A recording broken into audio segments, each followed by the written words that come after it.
All right, so I think we're live. Hello, everybody from Gen Con 2026. I don't know if this works, so I need y'all to tell me in the chat if you can hear what we are saying. This is Baron de Ropp. Hello, guys. How's everybody doing? We are joined with a live studio audience. We have two people in the live studio. Should we flip the camera around really fast? You can see it upside down there. I don't know. Everyone wave. We're at a bar, which is appropriate. Yes, we're live. You can hear. Okay, cool. I want to make sure that we don't unplug anything inadvertently here. Cool. So a couple things before we get started. For those of you who have not yet got in on the Broken Empires, what are you waiting for? Because the official pre-order period is going to end on August 31st, which means if you haven't got in yet and you want anything at all that what we sell as part of the Kickstarter, you can get the Kickstarter pricing up until August 31st, but after that, it goes into regular pricing. So, last chance. Anyway, that's my sales pitch.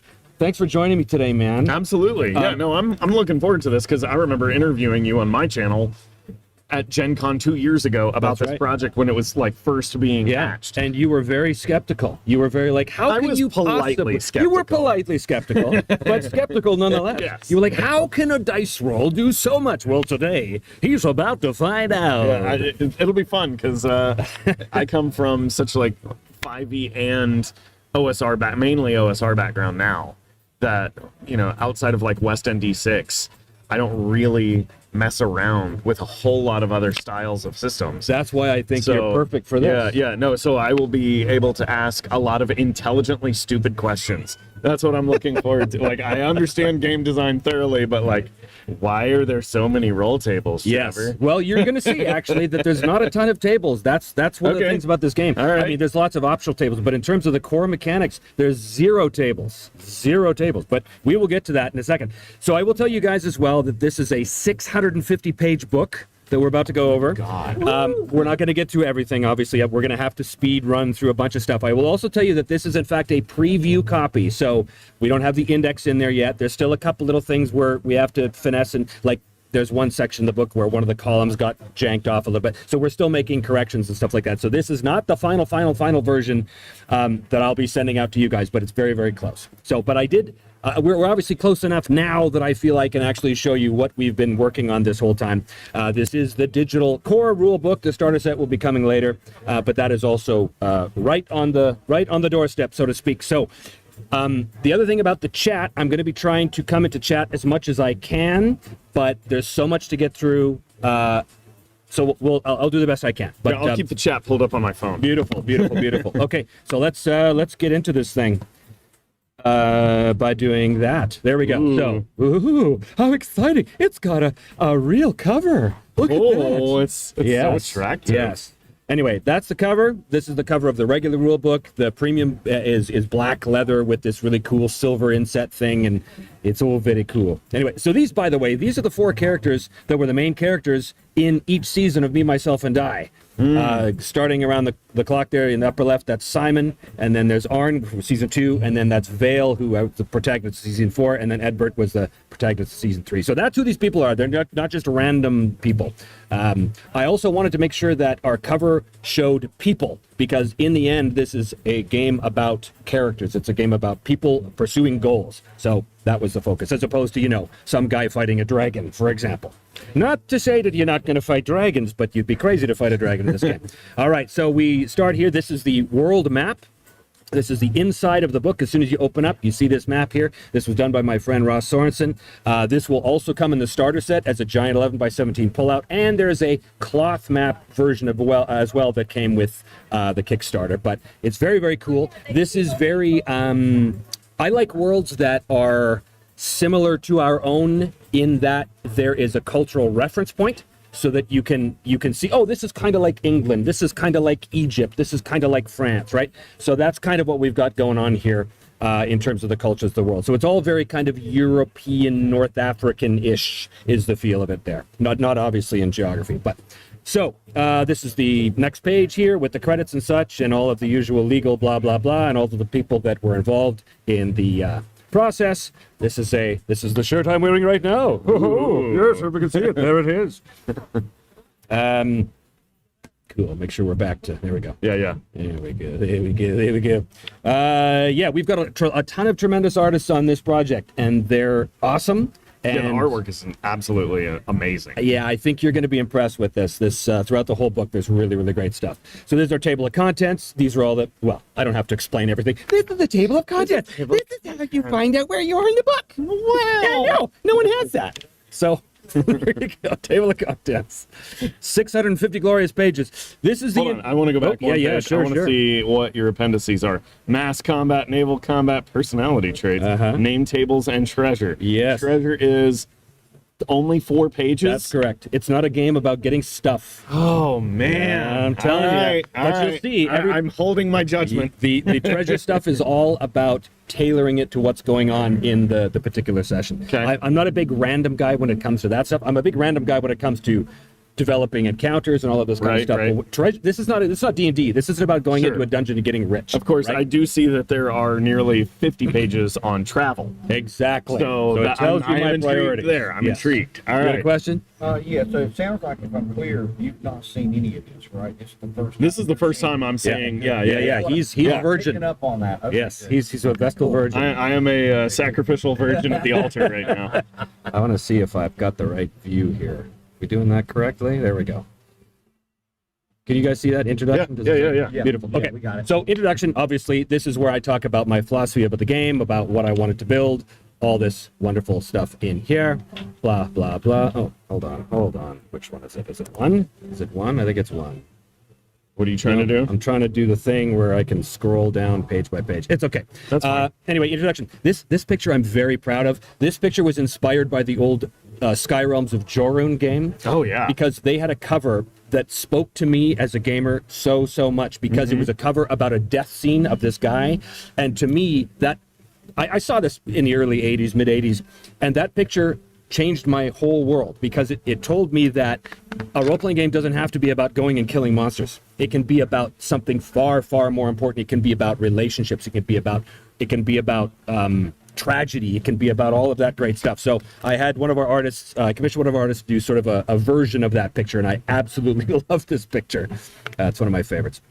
Then we go into the introduction. Again, every chapter has a chapter heading cover that's specifically done to evoke some aspect of what we're talking about here. This is the city of Marcronia in the south. Anyway, introduction, lots of, why do we play this game? Now, interestingly, what I don't talk about here is what is a role-playing game, because I have a full disclosure thing right here saying that this game is assuming a base level of experience with role-playing games in general. So you're not going to find me talking about this is what a D20 is, and this is, I assume you know all that stuff, and we Right. get right into it, right? And then lots of good stuff. This is a really important chapter because it gives you a really good sense of the kind of adventures that you can expect to have in the Broken Empires, right? What's in this book is your standard sort of, this is what you're going to find. Then we get into the core mechanics. This picture is actually Arn fighting Thaugalos at the end of season 2. Oh, yeah. Yes, the book is filled with Yeah. Easter eggs for people who know, but for people who don't, it's just a guy fighting a dragon. Okay. So, Guy fighting a dragon with a Nice spear. roll. so let's get into this. The core mechanics. This is a D100 game. Okay. But it is a blackjack style, which is inspired by Delta Green. So Roll high, but not too high. you want to roll under your skill, Right. but high, right? Yes. So if your Okay. skill is 54, you want to roll your percentiles and get 54 or less. But the higher you get, the better the results. Gotcha. Okay. So, yeah. So that is generally it. Now, there's skill modifiers like there is in every D100 game. Success levels just means that when you roll the dice and you need to have some idea of how well you did, not every roll needs that. Some rolls are just yes or no. But if you need to know how well you did, your success level is the number on the tens die. Okay. So if I have a 53 skill and I roll 42, I succeed with 4 Four SLs. success levels. Okay. Critical results is if I roll doubles under my skill, that's a critical. Yep. If I roll my skill exactly, that's a critical. Okay. So again, a skill of 54, if I roll 11, 22, 33, 44, those are criticals. And if I roll 54, that is a critical. Critical failure is doubles over your skill. Okay? Now, the benefits of a critical result is a critical success gives you +3 success levels. It doesn't Ooh. sound like much, but in this game, where most things are opposed rolls, that's a big deal. That's a huge deal. Yeah, so if Okay. you rolled a 44, that's actually 7 success levels. not 4. Okay. Critical failures don't always have a universal penalty. It depends on the situation, but my philosophy is if you've already failed in a situation in which you have to roll dice to determine the outcome, you're already suffering enough without rubbing your nose in it saying, you really suck, right? Really? But that said, there are very specific things, especially in combat, that critical failures give you. So, so standard opposed roll, a standard roll is one of those yes or no answers, right? Did you succeed or fail? Standard roll, if you get any success levels at all, you win. Congratulations, you win the role-playing game. The opposed roll... Make a campaign check. I win! That's right. You saved the princess. Exactly. Everyone go home. No more Doritos for anybody. Yeah. Did I roll a critical? I did! Yeah. Opposed rolls means, obviously, you're competing SLs now. So if I'm trying to do a thing and you're opposing me, we both roll. Whoever gets the most success levels wins. And then there's a number of specifics of how to deal with that. Like, what if we both roll the same SLs? Well, then it goes to the number that shows on the die, right? Right. So the higher number will win. What if those are the same? Then it goes. So there's a number of ways to deal with that. But in the end, what you need to know is, if you're opposing something else, you want to beat it, right? And typically you're using SLs to do that, okay? Now, degree of success is slightly different than success level. What this means is, in an opposed roll, sometimes you need to know the specific degree of success. How well did you beat the guy by?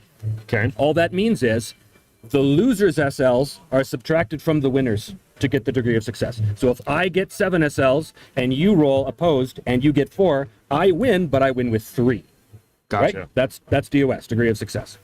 Again, DOS doesn't always matter, but sometimes it does, and it's very clear in the book when that does matter.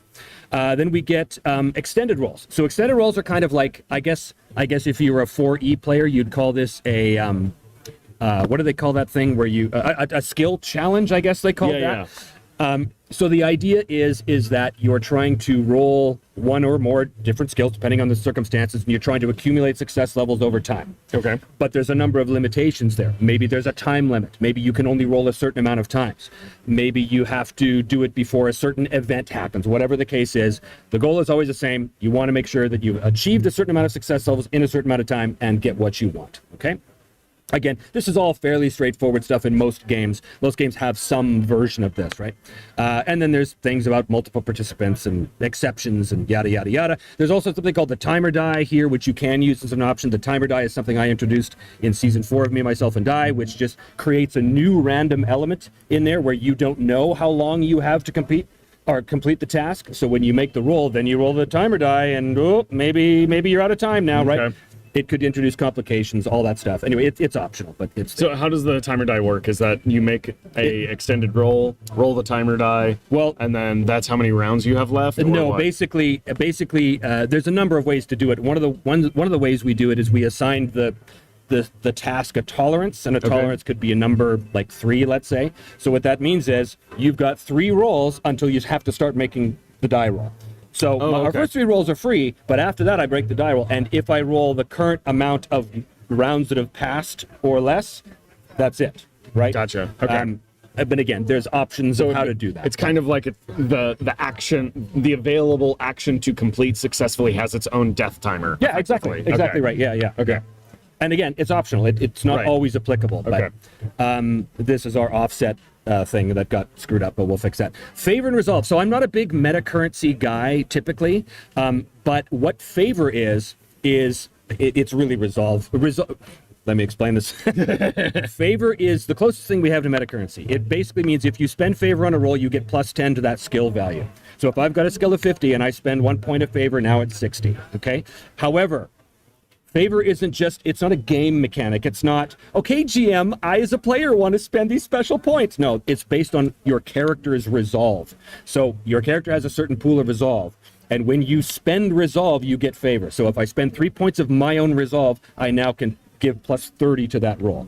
And you can use resolve a number of ways. You can use it to sort of get out of a bad death roll. You can do all kinds of stuff like that. But resolve is actually hugely important for spell weavers, as we'll see, because they draw upon their own resolve to control magic. But that'll be later. That's chapter 13. Okay. Anyway, so that's as close to a meta currency as we get. But that's basically the core mechanics, and then we'll get into the skills chapter here. So before we... Okay, go back. Are we back? Hey, Are we back? I think we're back. You're back. Okay. Well, sorry about that, everyone. We're in a hotel, and we have no control over the crazy internet here, so we're doing our best. But we are back, yeah. The Wi-Fi, or the automated system here must have booted us from the Wi-Fi, so we had to log out and log back in. That was Right. And you guys can still hear us? Yeah. Hello. Yes, good. Okay. good. All right. All right. Back in the Sorry action. about that. Back in the action. Oh, I hate this. Is why I don't do live, guys. This is why I despise live streams because of this. I'm a control freak. All right. Where are we here? Let's see here. Going to full screen. Somebody's saying we got lots of echo. Did we turn the laptop sound off? Should be that. Weird feedback. On my speed.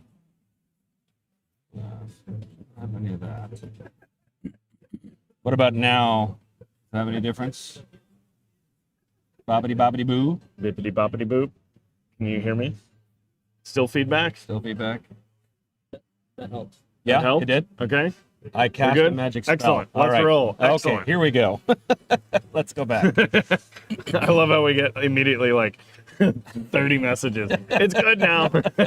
All right, so on to skills. So the whole game is about skills, right? There's no stats in the game. I shouldn't say that. There are stats, but they're more like legacy nods to the stats of old rather than things you absolutely need. Now, that is very, very weird to a lot of people. How can you have a character without stats? Well, Easy. Remove them. Thank you. Yes, exactly. So the skills come in categories of 5 different categories. There's combat skills, adventuring skills, social skills, lore skills, and magic skills. Okay? I'm sure you can guess what all of those mean. So the skill descriptions in combat, that's your basic, I can use a sword, I can dodge, I can wrestle, I can do all that stuff. Adventuring skills is all the stuff you need to do in day-to-day life, like perception and ride and stealth and all of that stuff. Social skills, this is of course a big deal in this game because the social mechanics are a real thing. So it's not just persuade and intimidate. No, man, it's deceive and insight and inspire and intimidate and perform and persuade and protocol and seduce and wit, because there are many, many, many ways to approach things, and you have different skill and different things should you want to be able to have those options in a social encounter. Do you have a harlot table for the seduce skill, though? You can't have everything. Lore skills is not just knowing things, but also like practically applied to knowing things, like heal, for example, is a lore skill. Again, this is not rocket science.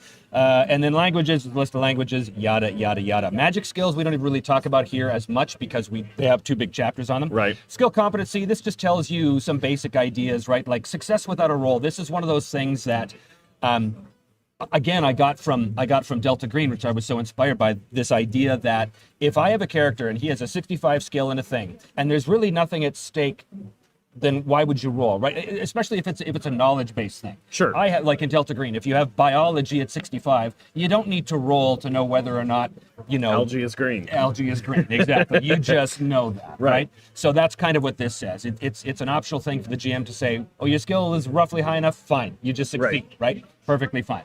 Then now the trade-off is you can never have an extraordinary success with that. You only ever get 1 SL. Sure. So if you want the big results, you got to take the chance of rolling. And of course, there has to be always a consequence of failure. Otherwise, there's no point rolling. Right. Well, I mean, there's a difference just in that and like the general cursory knowledge that a highly academic scholar would know off the top of their head, and rolling to remember like extremely esoteric crap. Like, oh, I have to go rummage through my notes for a second. Give me a second. Let me composite this insane. Right. Exactly. Lithic verse together to remember this dragon poem. Exactly. Yeah, there's a very different skill check there. Finding information. So support skills. This was inspired a little bit by Mithras. It just means that sometimes if you can justify another skill that can help you with this skill, you can basically use a portion of that skill to aid you, right? So if you have a specific lore about horses, let's say, or nature-wise, for example, because nature-wise can cover that, like animal handling and stuff. So let's say you're trying to heal a wounded horse. Well, you can roll the heal skill, but you can support it with nature-wise. And what that means is it's essentially you take the tens die value of the supporting skill. So let's say your nature-wise is 40. Okay, so you take is that success level?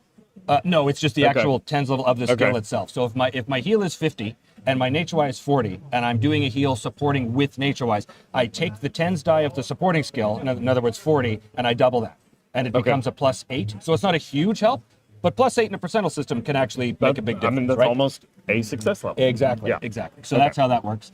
And then When would that yeah. come up? Like, because All the time. Okay, well, sure, but like from my background of, if I wanted to add AD&D Second Edition to ability checks, like AD&D proficiency bonuses to ability checks, like as a OSR DM in the past, I've always said, well, like you have to pick one. We're not going to roll multiple skills here. Right. So, That's because maybe I might adjust the DC on the fly, but it becomes very hand wavy at that point. Yeah, I mean that system architecture doesn't really support Right. helping skills, but this one specifically does. Okay. That's why, like, the math is designed to help support that Okay. architecture. So then we get a talent. So talents are basically feats, right? These are the specific things you can use to make your character just a little bit special. And there's different kinds of feats. There's combat talents. There's combat maneuver talents, which are slightly different. There's adventuring, so they're tied to the skills, basically, right? And then we've got miscellaneous ones that aren't necessarily tied to any one skill. And then we've got the non-human talents. So if you're a half-orc or if you're an ogre, you have access to certain talents that only they have. Okay. Are these? So far, we've not seen classes. There are no classes. Okay, so the talent is the methodology in which you use to create the triggering events for interesting, cool shit your characters Actually, can you'll do. see in the next Can I chapter, curse on character your stream? creation. What's that? Can I curse on your stream? Oh, yeah. Okay. When we get to the character creation, you'll see how this all ties together. Okay. So that's what these are. I'm not going to get into the details about it, but again, each section has a beautiful header that we've created, and I just love this art so much. It looks good, man. It looks. I'm thoroughly impressed with the artwork. Awesome. Yeah. Awesome. Like Wizards of the Coast hire these artists. Not till I'm done with them. So there's a whole bunch. There's Man, a that whole orc bunch. is fantastic. And can I just say too, Hunted by the Queen, this is a specific talent that only the replaced can take, and we're going to talk about the replaced. The replaced are they're technically a race, but they're really just humans that have been abducted by the Dark Fae and have escaped and now are on the run. I wrote an entire TV pilot about this and almost sold it to HBO, but they wouldn't buy it because I was a no-name writer at the time. So I thought, man. you know what, to hell with them. I'm putting this in my game. God damn it, I'm putting the replaced in somewhere. We did it. Anyway, expertise. Man, the artwork. Yeah, it's pretty good, huh? Oh, So expertise, this is a very Fantastic crucial art. concept, okay? Because the game Okay. is based on success levels, if you need to know how well you do. The game can be perceived as very... Sorry, yeah. Oh, I thought we froze it I'm again. so sorry. No, you're right. I get a few seconds. Oh, right, you're on delay. yeah. Damn. It's pretty the good. artwork is incredible. And if you had seen what Trevor said earlier on, one of the very first things he said is early development of the game was how important the artwork And was. it's so Yes. beautiful. Art is important. How it affected you when Yeah. you first started game, or talking about Yeah. just the artwork might be what the difference between whether you wanted to even look at the game Exactly. and play it. Exactly. This other game might be a better mechanical game, but without the artwork, Right. it Yeah, yeah. doesn't Look at- engage you. Look at Warhammer First Edition. I mean, the mechanics of that game are not great. I mean, I love it. They're not great. Yeah, But- our live studio audience here is commentating about the art. If you can't hear If them. you can't hear them, yeah. But it's the art, and in that case, it was the dark fairy tale art that pulled me in, and I immediately wanted to play. Yeah, Anyway, the use of like this is how you do the fantasy realism style the mock oil artwork Yeah. in Photoshop, like the Gaussian blur on the Yeah, background yeah, of that as a layer is just yeah. Or what we exquisite. call in videography the bokeh. Oh yeah, the- yeah. In fact, I even said that to the artist. I said, we need to have some bokeh. And he went, what? What? Make the background blurry. Oh, okay. And we are just as or more excited for the rules. Well, I hope so. And speaking so of you know we're rules, gushing about. okay, good. Gushing about the rules is good. Let's talk about the rules. So expertise is a crucial idea because the game can be perceived as swingy. Because think about it. If I have a skill of 70, I have a 70% chance of succeeding, but that tells me nothing about the quality of my success. That's completely swingy. Could be anywhere from 1 to 7. Probably 1 because there's more of a chance of getting 1 SL than there is of anything else, right? Okay. Or individually. I mean, you have more of a chance of getting more than 1 SL generally. Whatever. The point is, it can be very swingy. So what expertise does, it allows you, it's kind of like a talent. You can buy it per skill. What it does is it allows you to raise the floor of your skill. So you could have expertise in heal, let's say. Okay. If you have expertise 2, that means that when you roll a success, you always get at least 2 success levels. Okay. So I could, if you have expertise 3 and I rolled a 24, I got 3 SLs, not 2. Are there circumstances in which even if, like, let's say I'm in a survival situation, washed up on a ship, I have like some sort of like surgery or healing background, I need my herbs, I need my leeches, I need all of that crap. If I don't have that, do I still have expertise? Yeah, your expertise applies just to the skill itself. What you're talking about is a potential skill modifier the GM can Okay. put. Okay. Or, because there's also something else we'll see in the equipment chapter called supply dice. Okay. And you could easily rule that if you have 0 supply dice, in fact, the rules are in healing in the wounds chapter, if you don't have any medical supply, you cannot attempt a heal roll. Okay. So that is addressed. Okay. Anyway, so expertise is really important. It's very expensive to buy, but it's extremely useful, and it only goes up to 4. You can never have more than 4 expertise, right? So that's an important concept. Let's move on to people of the broken empires. This just talks about our races. And yes, I use the word race because I'm from the 80s. And you can call it kith or kin or ancestry or whatever the happy little words you want. But in the end, we all know what we're talking about, and it's the race. Are you a dwarf? Then your race is dwarf. Anyway, so this is not a menagerie setting. This is not the modern day Forgotten Realms. We don't have cat people and panther people and all of that stuff. And if you like that stuff, there are many games for you, and I encourage you to buy them. But if you don't, welcome. You're in the right place. This character creation system is based around a mere 6 potential races. 1 is humans. Now, I will say that this world is overwhelmingly humanocentric. It is assumed that most people are going to be humans, okay? The dwarves. We're going to get into the dwarves a little bit. They are like every other dwarf, except that they live on giant floating sky ships. So that's another thing. The That's half-orcs. Half-orcs are not the product of human and orc relation. Orcs are literally brought out of amniotic sacs in the mountains and are born fully formed, a little like Peter Jackson's style of orcs, or Urks, right? Right. They are 100% killing machines. There's no talking to orcs. There's no getting along with orcs. They are killing machines, except every now and then something goes weird in an orc's brain where they suddenly go, wait a minute, I think have I'm a agency. monster. Yeah. I don't know if I dig this. That's a half-orc. Okay. So they are outcast by the orcs as weaklings, and so they escape their people, but they're not accepted by humans either because they're orcs. Right. Right? So that's a wonderful conflict with the half-orc right there that's born into their race, essentially. Then you've got the ogres. The ogres are they're big lumbering creatures that have a reputation for being ferocious man-eaters, but they're really not. They're kind of boisterous and hardy, and they have giant appetites. But the problem is they're afflicted by something called the breaking. And every now and then, when an ogre loses his control, and there's specific system rules when this happens, he succumbs to the breaking. And the breaking means he immediately tries to eat everything within his reach. That's fun. Friend or foe, anything. No matter. So there's a risk. Hence the reputation. Hence the reputation. But they try really hard to fit in. A lot of them, like, they've got these big curling horns. A lot of them saw their horns off to try and look more human. They dress like gentlemen, nobles, but you're a fucking ogre. Like, it's clear, you know?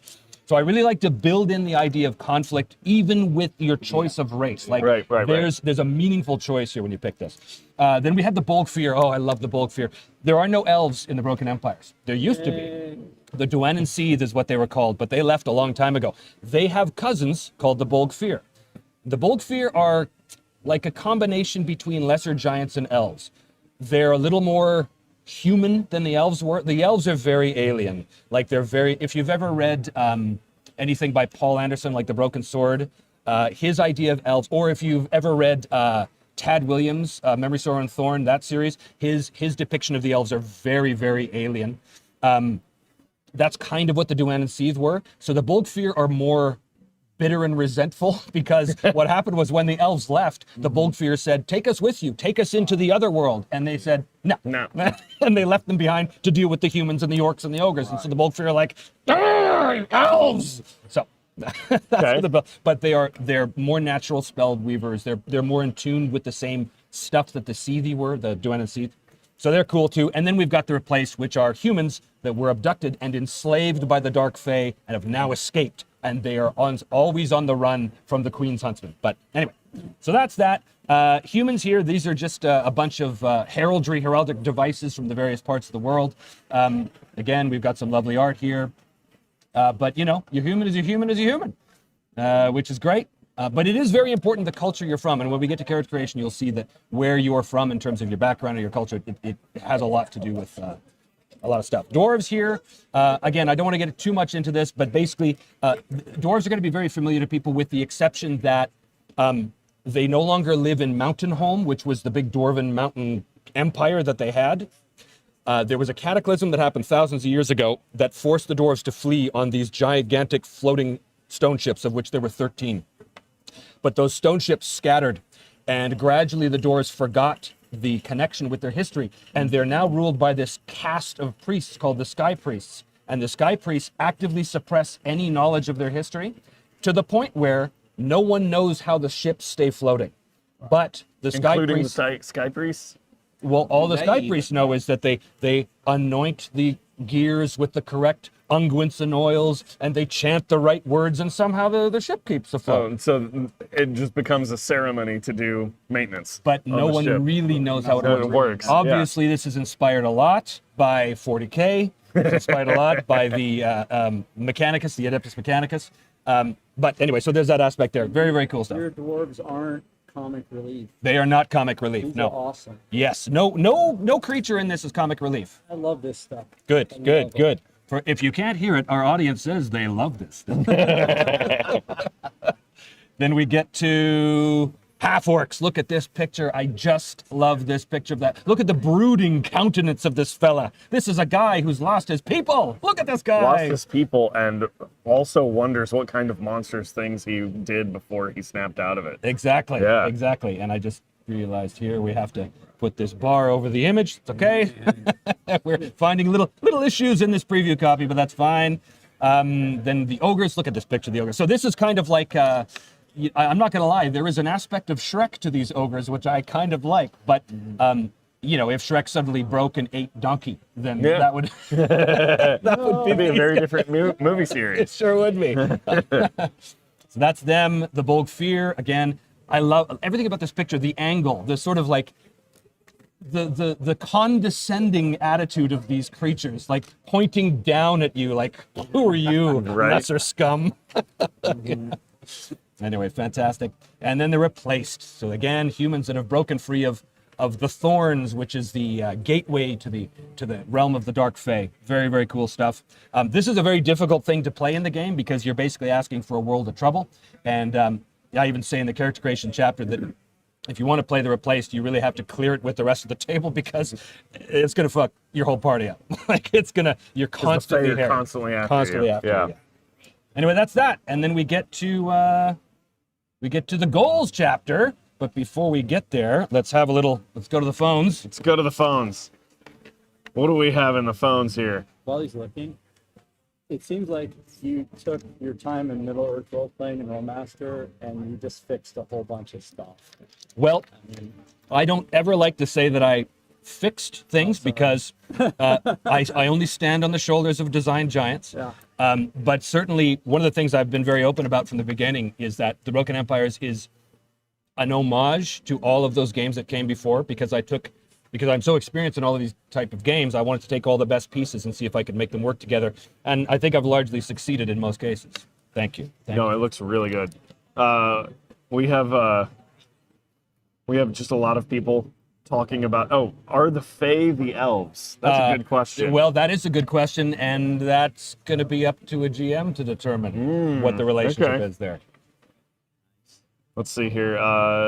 Who contributed with the world building?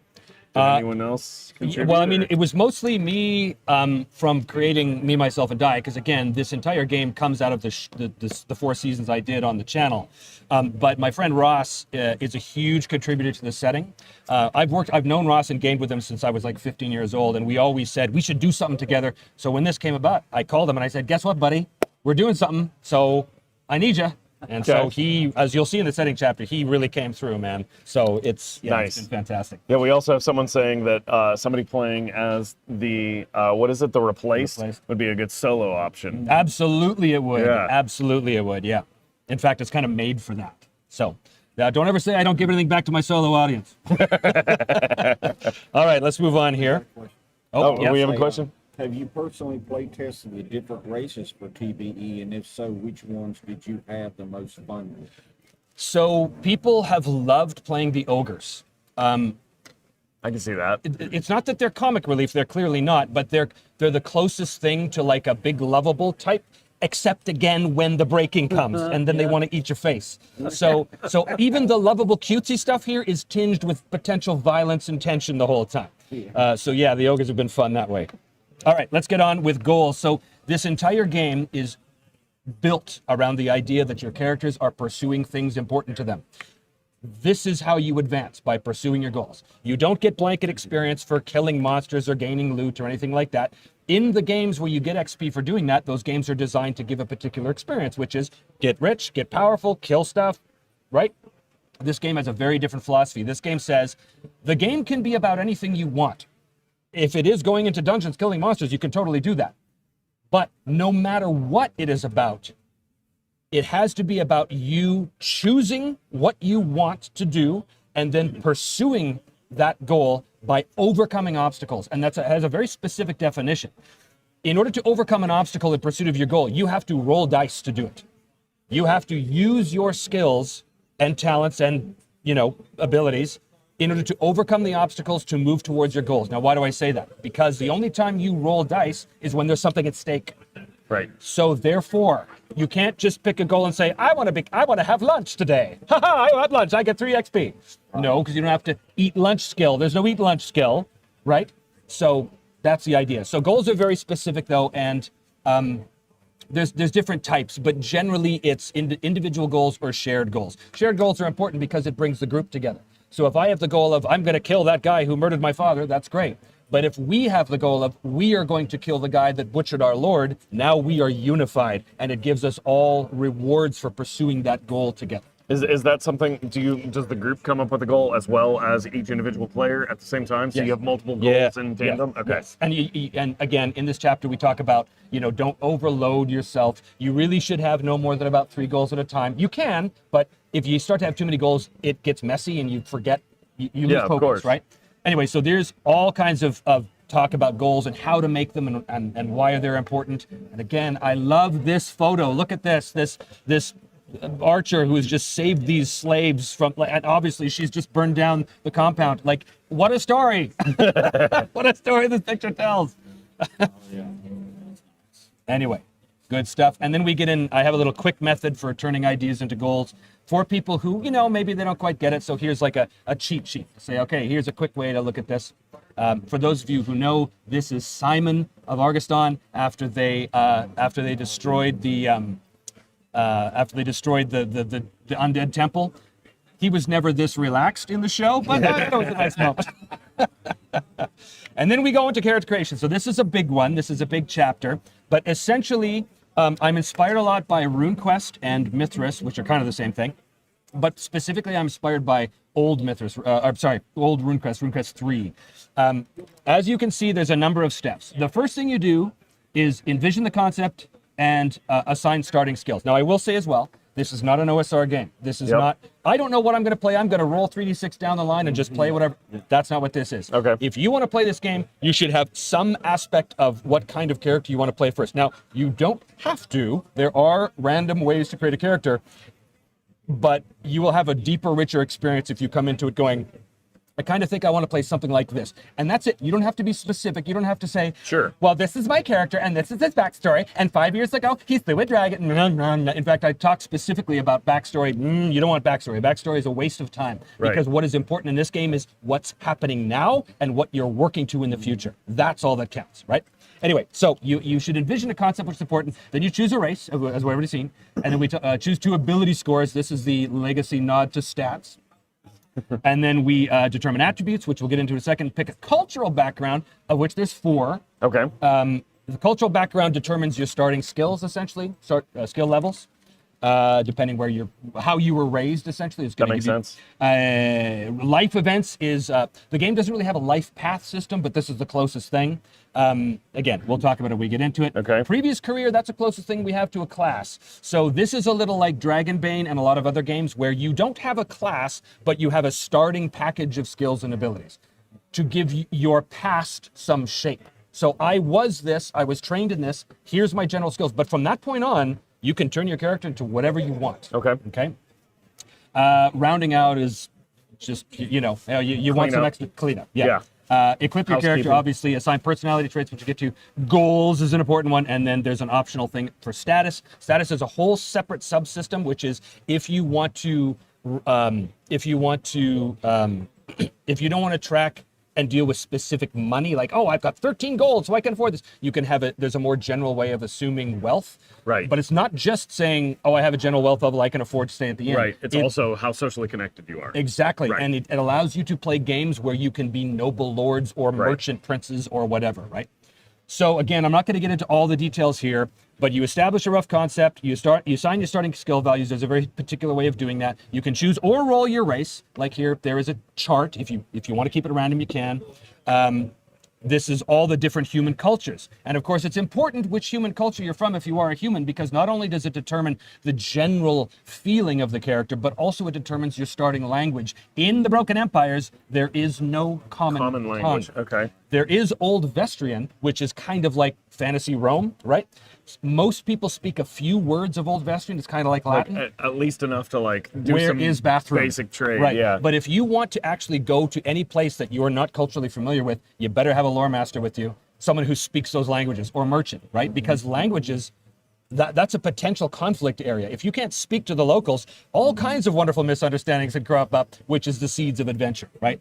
And it's funny because there's some conversation we've been having on the Discord about this very thing with some of the members, talking about how I don't see how language is that just seems like it's getting in the way. I'm like, no, dude, this is fodder. This is like an opportunity for conflict. Absolutely. And that's the whole point of the game, is to create conflict for the players to overcome. I mean, you could have a situation where if you're a spell weaver, you might actually, if you're in a situation where you really need to converse in a language you don't know, maybe create a spell. And Right. temporarily Right, exactly. that Yeah. language. I presume.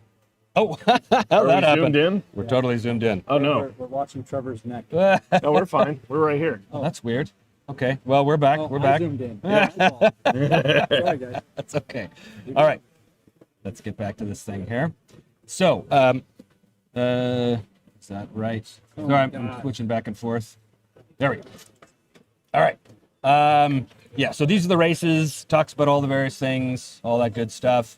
Ability scores, again, there are nods. So you do choose 2 of the big 6 to be, like, it's something you're particularly, you have affinity with. Strength, dexterity, constitution, intelligence, wisdom, but they all have specific applications to the skills and talents in this game. So again, it's a nod to the old ways. It's not strictly necessary, but it's another way to sort of help shape your character. Because a lot of people, we're so used to as gamers having the big 6, right? Or having stats of some sort to be able to give you a baseline. So I thought, okay, well, we'll still have that, but it still remains a skill-based game, right? Okay. Attributes. I feel like you fibbed to me now How do because you you mean? told me they weren't there in the game, and now here they are. Well, that's, yeah.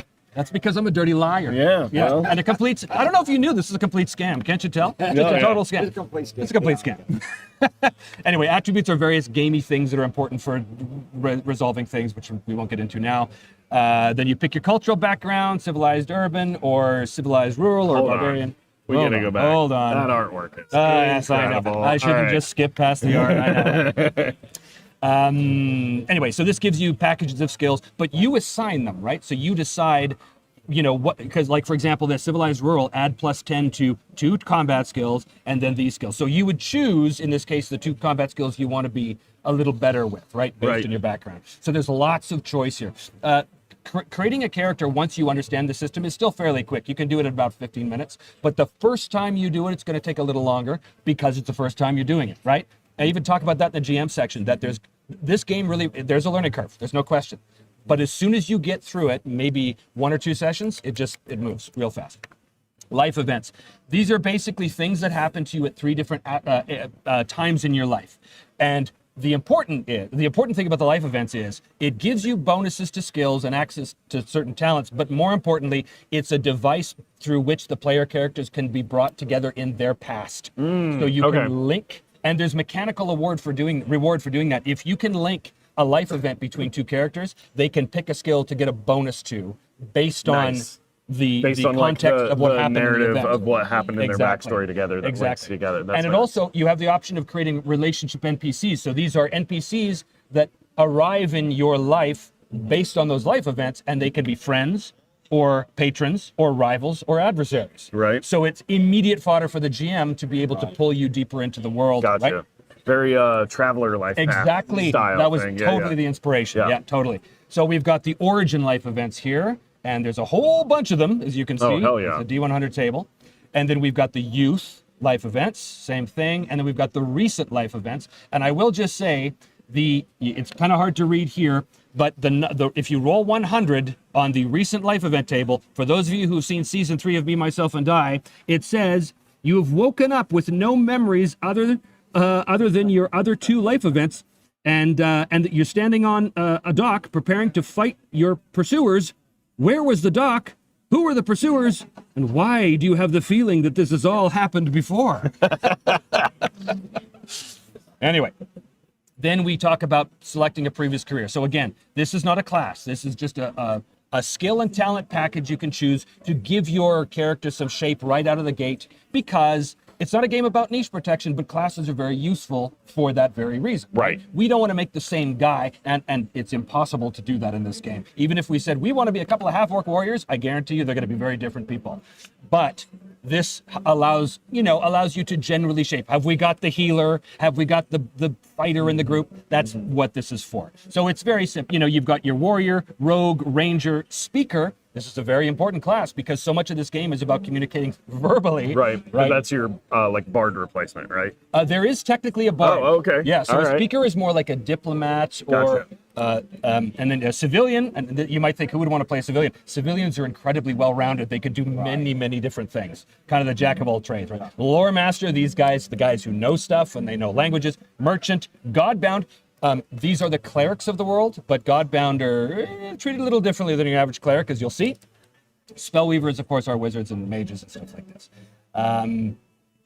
Optional magical convocations here. This is a Spellweaver healing herself with Conjure Body, which is nice. And rounding out is, hey, here's some extra skill points. There you go. Equipment, we all know what equipment is. Personality traits, these are handled as ways to give yourself a little bonus in the game or to give yourself a little bit of an XP. So if you have a personality trait and at some point in the game you say, I think my personality trait of arrogant comes into here and I think it's going to give me a bonus, the GM can say, great, roll with +20. But if you say, I think my personality trait of arrogance is going to come in here, I think it's going to penalize my persuade roll, great, roll with -20, but now you get an XP. Okay. So congratulations, you screwed yourself, you get rewarded, right? But you only do that once. Anyway, and then goals, of course, as we talked about, are hugely important. And then an example character, which we haven't quite finished yet, but he is there. This is an example character that we've been using as an example throughout the entire chapter. Gotcha. Like these places here, you can see, like, Brian decides Hadrian will have the personality traits. So through every section, I Gotcha. take you through step-by-step creation of a character, and this is the final dude. Gotcha. And then this is the whole section on status. Again, I'm not going to go into it, but it's cool. And again, the art. Oh, The art is so good, man. okay, let us go to the phones and see Okay. if we're missing anything. Got a question from Black Lodge Games. It says, Uh-oh. Here we go. Assuming the GM has read the book, but the players have not. They never do. How easy is the rule set to explain to the typical RPG player? If the typical RPG player has an attention span of more than a gnat, he'll be fine. Yeah, I mean, it sounds like here's your character sheet. Roll as high as possible, but don't go over that number. Basically, Yeah. In the end, that's what it is. Yeah. But of course, the devil's in the details. Sure. When we get to combat, you'll see, if you really want to engage with a combat system, yeah, you have to learn about combat maneuvers and you have to learn about opposed rolls and degree of success. But honestly, I liken this to my experience with the Harnmaster game. When you look at Harnmaster, you go, what is this tax document? But as soon as you learn it Yeah. and play it 1 or 2 sessions, you don't even think about it anymore. So Right. that's the same thing here. Okay. A non-facetious question from Black Lodge. I'm amazed. I'm sure that's a challenge. We'll get some dumbass question now. Well, I think Vortex Games had a good reply to Black Lodge. He said, I think it is something easy to get the longer you play. It's a progression, in my Absolutely. opinion. Absolutely. It is a progression for sure. Cool. Let us go back and go to experience and advancement. So everything's about goals. You want to get XP, you got to pursue your goals and complete your goals. And this is basically how it works. If you pursue any of your goals, you get 3 XP. If you complete an individual goal, you get 1. If you complete a shared goal, you get 2. If you fail or abandon a goal in a dramatic and appropriate and interesting method, you get an XP. Okay. So you can blow it and still be rewarded. The real good. I love this. Did you experience one more revelation? So a revelation, this is the one thing that isn't connected to goals. A revelation is just, did something really awesome happen in the session? The kind of thing where after the session people go, oh, dude, when you did that and that other thing happened, then you get a revelation XP. Right. So it just encourages to have awesome things happen without being some gonzo heroic Are the game. best. I agree. To have a mechanic with it is better. I agree. So, Everything good? Yeah. We're good. Okay. All right. You got somewhere to be? Oh. Okay, got it. All right. So that's XP. And then if you accept a skill penalty for personality trait, you get XP. So that is that. Spending XP, you can improve skills. You can buy talents and expertise. You can advance your skills. I'll briefly talk about this. If you want to improve a skill, you spend one of your XP to get a skill roll. And what that means is, let's say your skill's 73. You take your dice and you roll. And if you roll over 73, it increases by 1d4 plus 1. Oh, But okay. if you roll the skill value or less, it You don't increases get by it. 1. Oh, so you still get. You still get Okay. something, but you get more if you roll over. Now, why is this? Because it is much harder to improve on something you're already good at. Right. So it becomes a sigmoid curve or I guess a exponential curve Right, of and growth. it also becomes Yes. it also becomes a diminishing returns to keep plowing XP into higher and higher skills, Right. Because you're only bumping them up by 1. Whereas if you roll for a lower skill, most likely you're going to bump it up between 2 and 5. Right. That totally makes sense. There's a few other things in here, but that's basically that. Okay, equipment. Well, I have a thing about haggling because, of course, I do. Every player in the world says, I want to haggle for a cheaper sword. So that's fine. There's rules for that there. Supply dice. So this is one of these new school things that some people will love, some people hate. And again, you don't have to use it. If you want to keep track of every arrow you shoot, you absolutely can. But this is something I took from the Free League games, which I really liked. Right. The idea that you don't count arrows, you have an ammo die. So that means when you fire your bow, as soon as you fire it, you roll your ammo die, and if you roll a 1 or a 2, it decreases by 1 die type. So it starts Right. at D12, it goes down to D6. And if you roll a 1 to 2 on a D6, you're out. There's ways to replenish it, yada, yada, yada. Now, what is the functional difference between that and counting arrows? It's more fun to roll dice. I guess. I first saw that in Black Yes. Lot, or what is it? The Black Hack? Is that what Right. it is? Yeah, right, Yeah. right. And I was like, why don't you just count them? Right. Well, exactly, and it's a total preference thing. And if you want to count them, you totally count them. Yeah. But we have a couple different types. We've got the ammo dice. We've got medical dice. So if you want to do anything kind of healing, it represents bandages, and so you don't have to keep track of. Oh, I have 6 ounces of healing ointment left. No. Right, It's just medical stuff. Rations, same thing. But this is the big one. This is the big potential game-breaking thing. So the game breaker, the gear die. So I despise counting caltrops and how many torches you have left, but I recognize that for certain styles of games, it's crucially important, especially if you're running a more survivalist game. You need Right. to keep track of that stuff. So the gear die basically says, Hey, GM, do I have 10 feet of rope? I don't know. Would your character have rope? Yeah. Yes? Okay, then you have rope. Roll your gear die. If you roll a 1 or a 2, it goes down. So you're slowly depleting your Oh, as in supply. like you just have like a catch-all stash of gear, and as long as you can relatively narratively justify it to the GM, You have. it, but then you roll usage die on your gear, and you suddenly have less slots of that. Yes. That's kind of like Five Torches Deep does that with their wizard. Right. Yeah. Right. Yeah. Like they just have gear in inventory slots, and it's I need this now, and there it it just is. becomes that. Yeah. But again, as so much in this game, so much is about the GM interpretation. The GM has to allow. GM Right. has to say, it doesn't make sense that your lore master would have a two-headed sword, which a weapon is a bad example because weapons are specific. But Sure. you know, your I don't know, your thief would have a giant book on the history of Vestria. Like, why would he have that? Yeah. You know. Yeah. But So the lore master might. the lore master, yeah, exactly, Yeah. exactly. So controversial perhaps, but again, you don't have to use it. If you really want to keep track of slots, you can. It's all there. Encumbrance. Okay, I want to talk about encumbrance because encumbrance is not how much stuff you can carry. Encumbrance is how much stuff you can put on your body. There's a difference. It's not about weight. It's about how much stuff can I reasonably have access to. That makes sense. So, for example, your weapons, you have 6 encumbrance points worth of weapon slots. What does that mean? It means weapons go between 1 and 4, I think, for encumbrance slots. It means, do I have access to it right now that I can grab it and use it? That's what your weapons are about. You can carry extra weapons, but it takes up your inventory encumbrance. Right. You do not have immediate access to that. Right. Okay?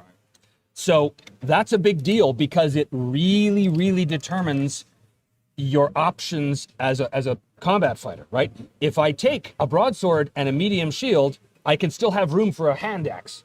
But if I take a long sword and a medium shield, well, now I don't because it's I don't have room for it on my person. Right. It becomes too floppy on your body in order to carry all that around on your belt. And it becomes really important. It becomes important for those reasons. Yeah, what about, do you have like a great sword where it might not be able to even have a shield? Like just Yes, if it's a two-handed weapon, you can't use a shield. Yeah, and that's explicit in the rules for two-handed weapons.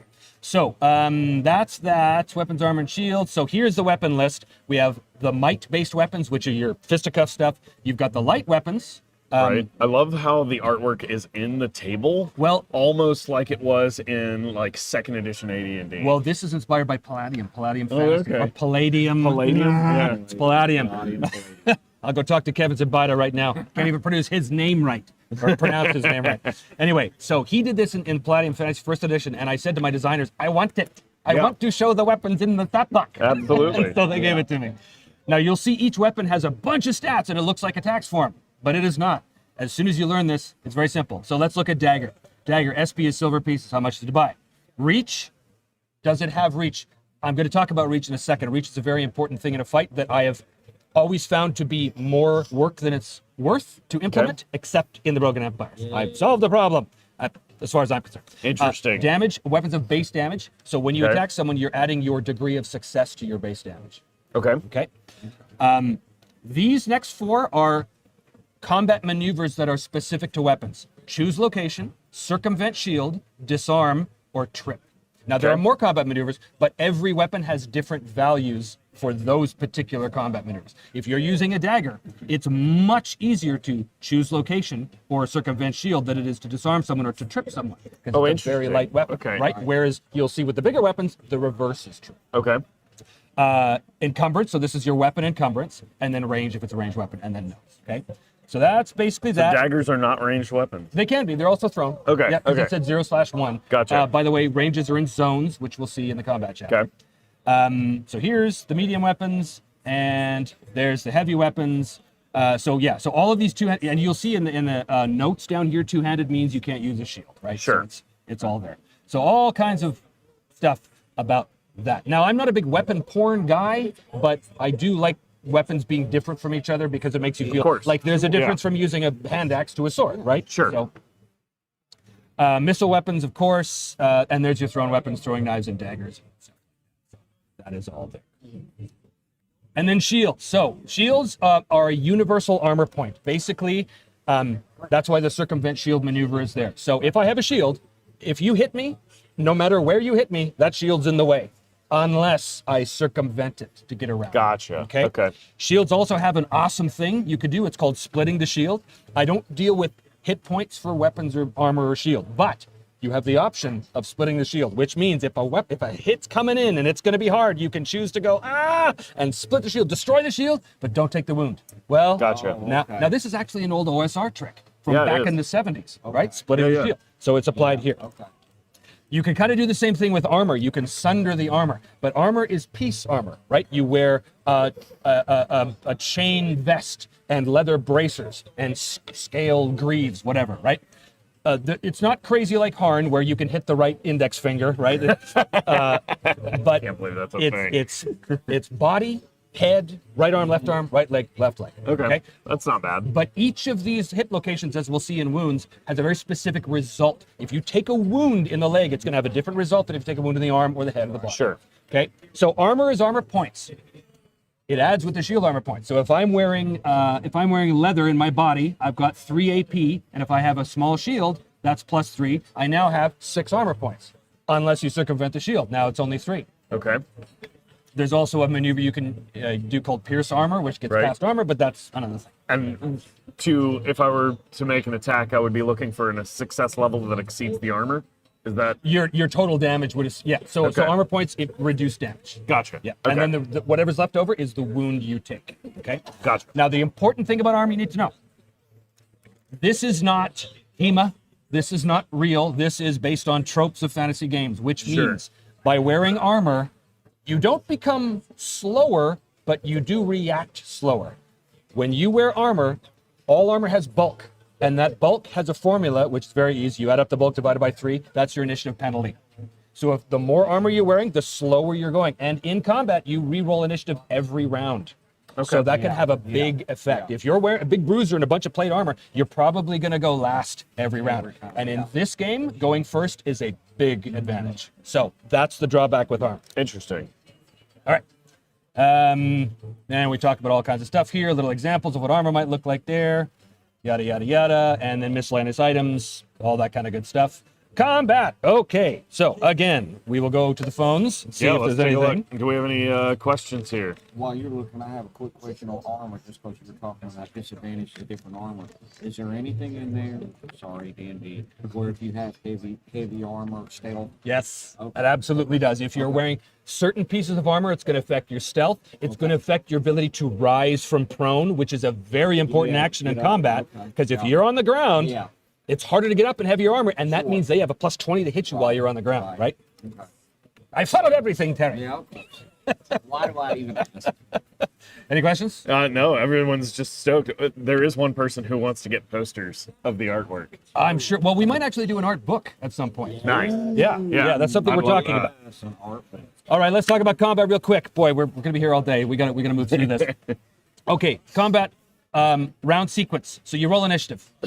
An initiative is one of your attributes that you develop at your character creation. So you can choose to be inherently faster in initiative or not. Okay. You can also advance it through experience points. Okay.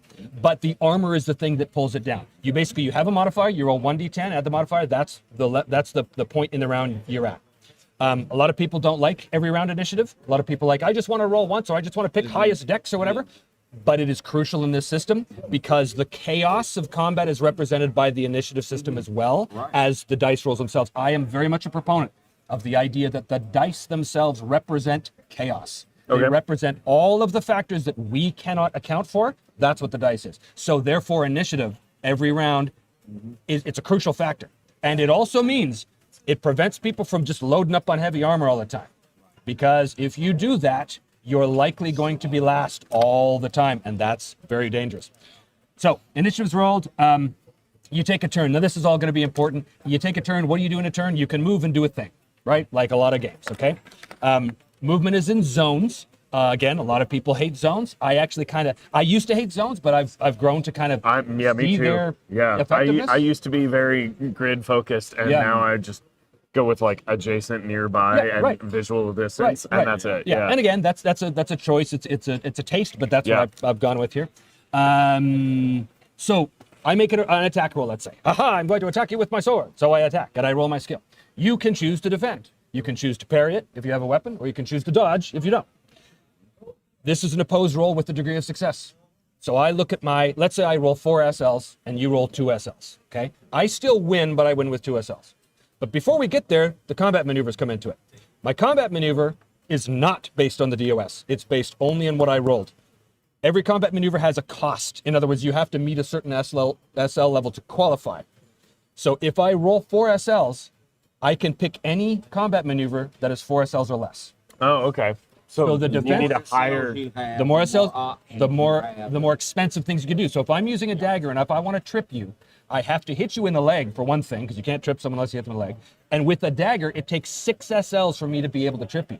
If I roll 5 SLs and I hit you in the leg, I can't trip you. Not with that. Gotcha. Okay? Whereas if a 2-handed sword, it's going to be 2. So wham, down you go, right?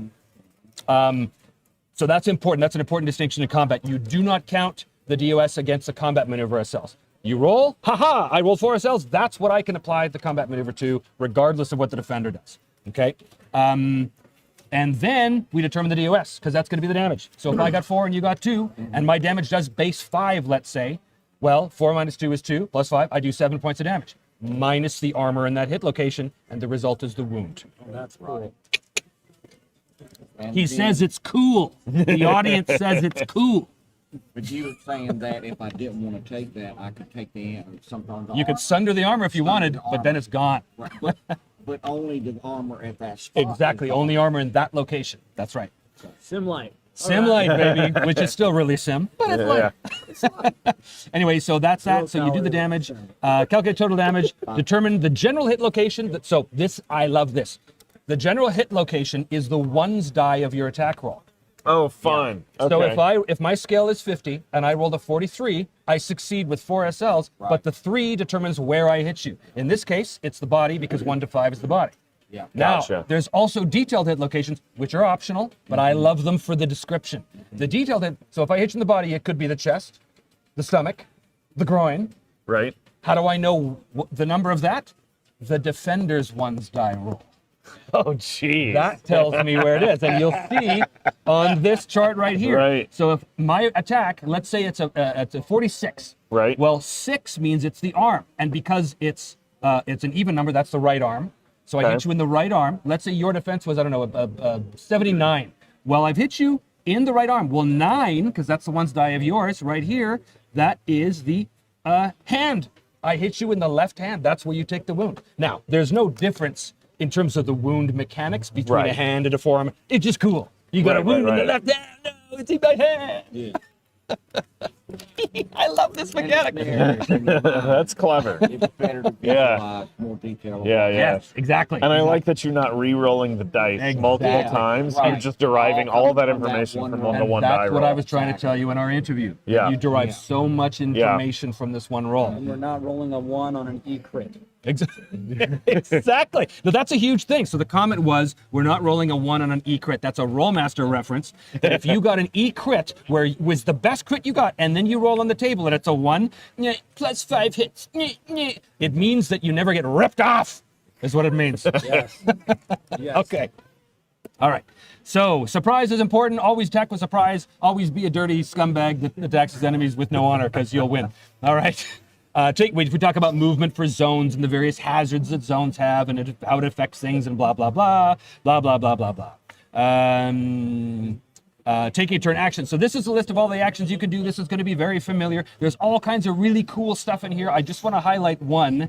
Where is it? Fighting withdrawal. So this is an action that I was inspired by Beckme version D&D. Oh, wow. The rule cyclopedia. They have a rule in there which I went, oh, how did I never see this before? The rule is, in the Broken Empires, if you are engaged in combat, in a melee, and you want to leave, most games say, oh, well, if you try and leave combat, they get a free attack on you. Ha ha ha. Yeah, it's very Well, what does that third do? edition-y. Right. Yeah, yeah. But most games do that. Now, what does that do? It creates a situation where the players are going to be stuck in combat, even if they want to retreat and reform the line or Right. do something tactically smart. They get penalized by trying to play tactically. So, this is inspired by Rule Cyclopedia level D&D. If you're in Broken Empires, you're in a melee, and you want to make a fighting withdrawal, you just do it.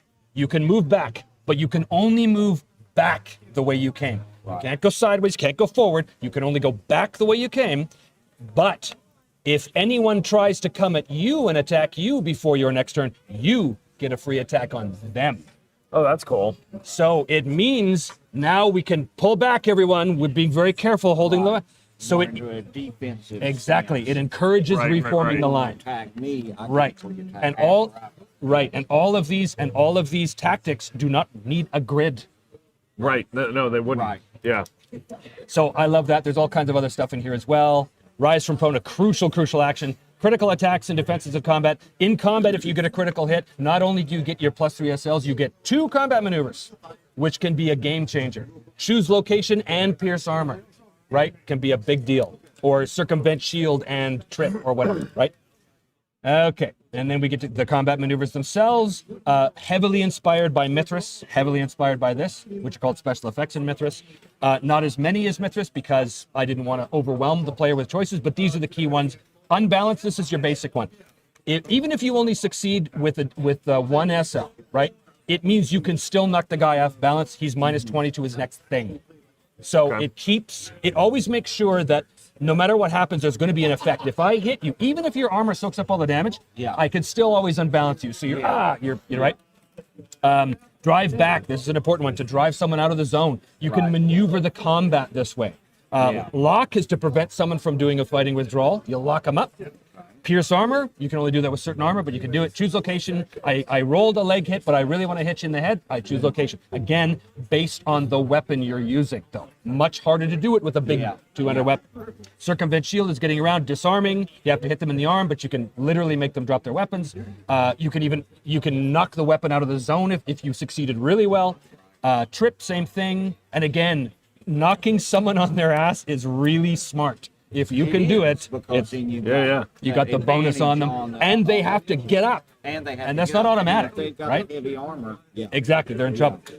Pierce armor, so choose location, circumvent shield, disarm, trip, shield bash. This is great. If you're using a shield, you can go whack and smash the guy, maybe What if knock I him want down. to use two shields? Two shield. Oh God, dude.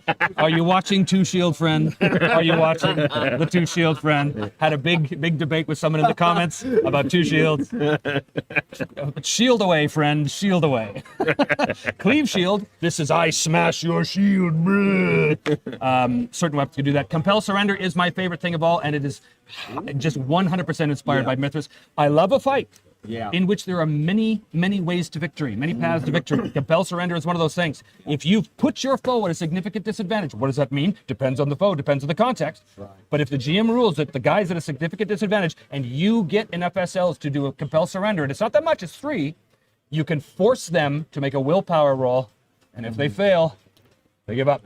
I love it. And it has ended so many fights in our tests in great ways. Because nobody wants to fight to death in this game. Yeah, why would you want to? I'll tell you something. Yeah. As a player in our play tests, when we got into our first fight, as the bandits were rushing across the bridge, I was shitting my pants. I was like, I think we're going to die. I was just saying that as a player, you have that ability if they compel you to surrender. No, the players can't be compelled to surrender. Okay. Yeah, because again, everything is about player agency. Yeah. So I don't want to, and even when we talk about like mind control and things like that, there are rules. Fear is a great one. Well, you know, the fear rules in this game basically say if you succumb to fear, you have 3 choices: fight, flee, or fall. But you must do one of those things. But you choose. If I fight, I go crazy and I attack at a -20, but I must keep going until my foe is done or the source of my fear is removed. If I flee, I turn and run as fast as I can, which is the classic fear response in most games. Or I fall. I fall in a huddled ball and play dead. Don't kill me. But the player still has choice. How am I going to succumb to this terrible condition, right? Anyway. Okay. That's really slick. Thank you. I like that agency of limited options, but still options. Exactly. Yeah. Exactly. All right. So, and then there's grapple. Grapple, because it's a role-playing game, I have to have absurdly complex grapple rules. Yeah, of course. So there they are. Yeah. Situation rules, this is all the thing like mounted combat and being prone and yada, yada, yada. All important stuff. Preparing the battlefield is my favorite thing. I developed this in my One Ring campaign. Basically, it means if you have time to prepare the battlefield, you can do things to create. It's like in Conan the Barbarian, when at the end, when they set up the traps and stuff, that's what this is. They've got the buried pits with the spears in it. Right, and what that equates to is a bunch of favor points. that anybody can take advantage of. Oh, but, nice. But they're Okay. finite, right? As soon as you use them, Yeah, they're gone. yeah. Okay. Okay. Yeah, that's slick. Reach weapons, again, reach is it's a simple solution, but it's great. I love it. Oh, and then there's quick combat resolution here, which just means if you really don't want to get into the nitty gritty of do I hit the guard that's barring my way to the exit? Well, I need to play out every. No, you don't. You can just say, you know what? We're going to do an opposed weapons roll. If I win, I get what I want. Move on. Gotcha. So you can totally do that if you want. Right. But if I lose, he still hits you in the left leg and does damage, and you take the wound because Right, it's important to you, right. not important to him. Okay, wounds, healing, and perils. A lot here. We'll quickly go through it. There's no hit points exactly, although you do have something called a death threshold. When you take a wound, it is marked in the specific spot you're taken. So I was slashed in the left hand for 3 points, which means I'm carrying a 3-point wound on my left hand. Okay.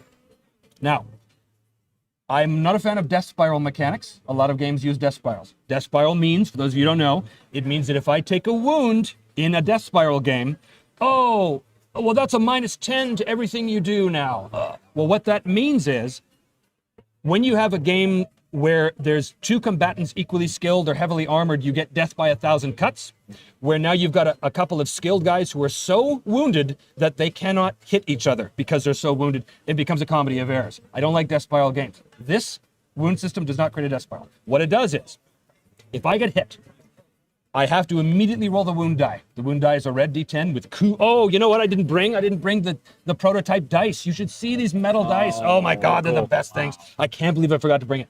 Anyway, it's awesome. I'll show you later. But there's a cool red wound die with blood on it. It's awesome. Anyway, when you get hit, you roll the wound die and you add your toughness, which is an attribute. And if you get over the total amount of wounds in that hit location, you're fine. But if you get the total amount of wounds in that location or less, that location becomes impaired. What does impaired mean? Depends. If it's my left arm and it gets impaired, whatever I'm holding in the left arm is probably going to drop. Or worse, depending on whether the wound die is odd or even, now my arm is useless until it is healed. It doesn't mean it's broken or cut off. It means it's useless in this moment. If you impair someone in the head, they're either going to be stunned or they're going to be knocked out. End of fight, right?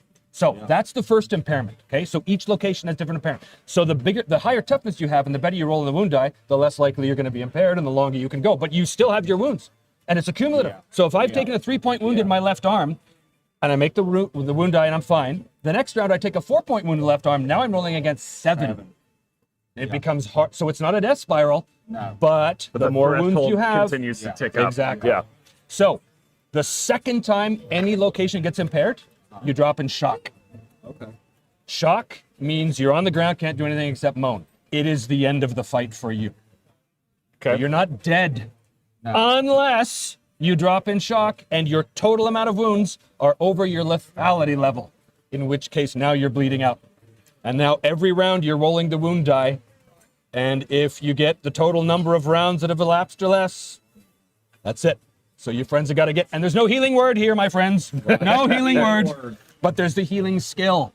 So you need to have your healers nearby. So that's basically how that works, with all kinds of details here. But again, shock is one of those things where it's a way to end the fight. Like in our playtests, we almost never killed anybody. Most of the time, interesting. they either Okay. fled or surrendered, or they were reduced in shock, and they were just going, don't kill me. Right. And it's great because it feels so much more real that way, you know? Okay, dying, death threshold, blah, blah, blah. Healing wounds, all kinds of things. You can stabilize the dying, so if someone is dying, you can get there and prevent them from dying. Each one of these requires a medical supply die roll, though, so Okay. if you run out, you can't do it anymore. Remove impairment and shock, you can treat wounds. Then there's infection. Infection, my favorite, infection.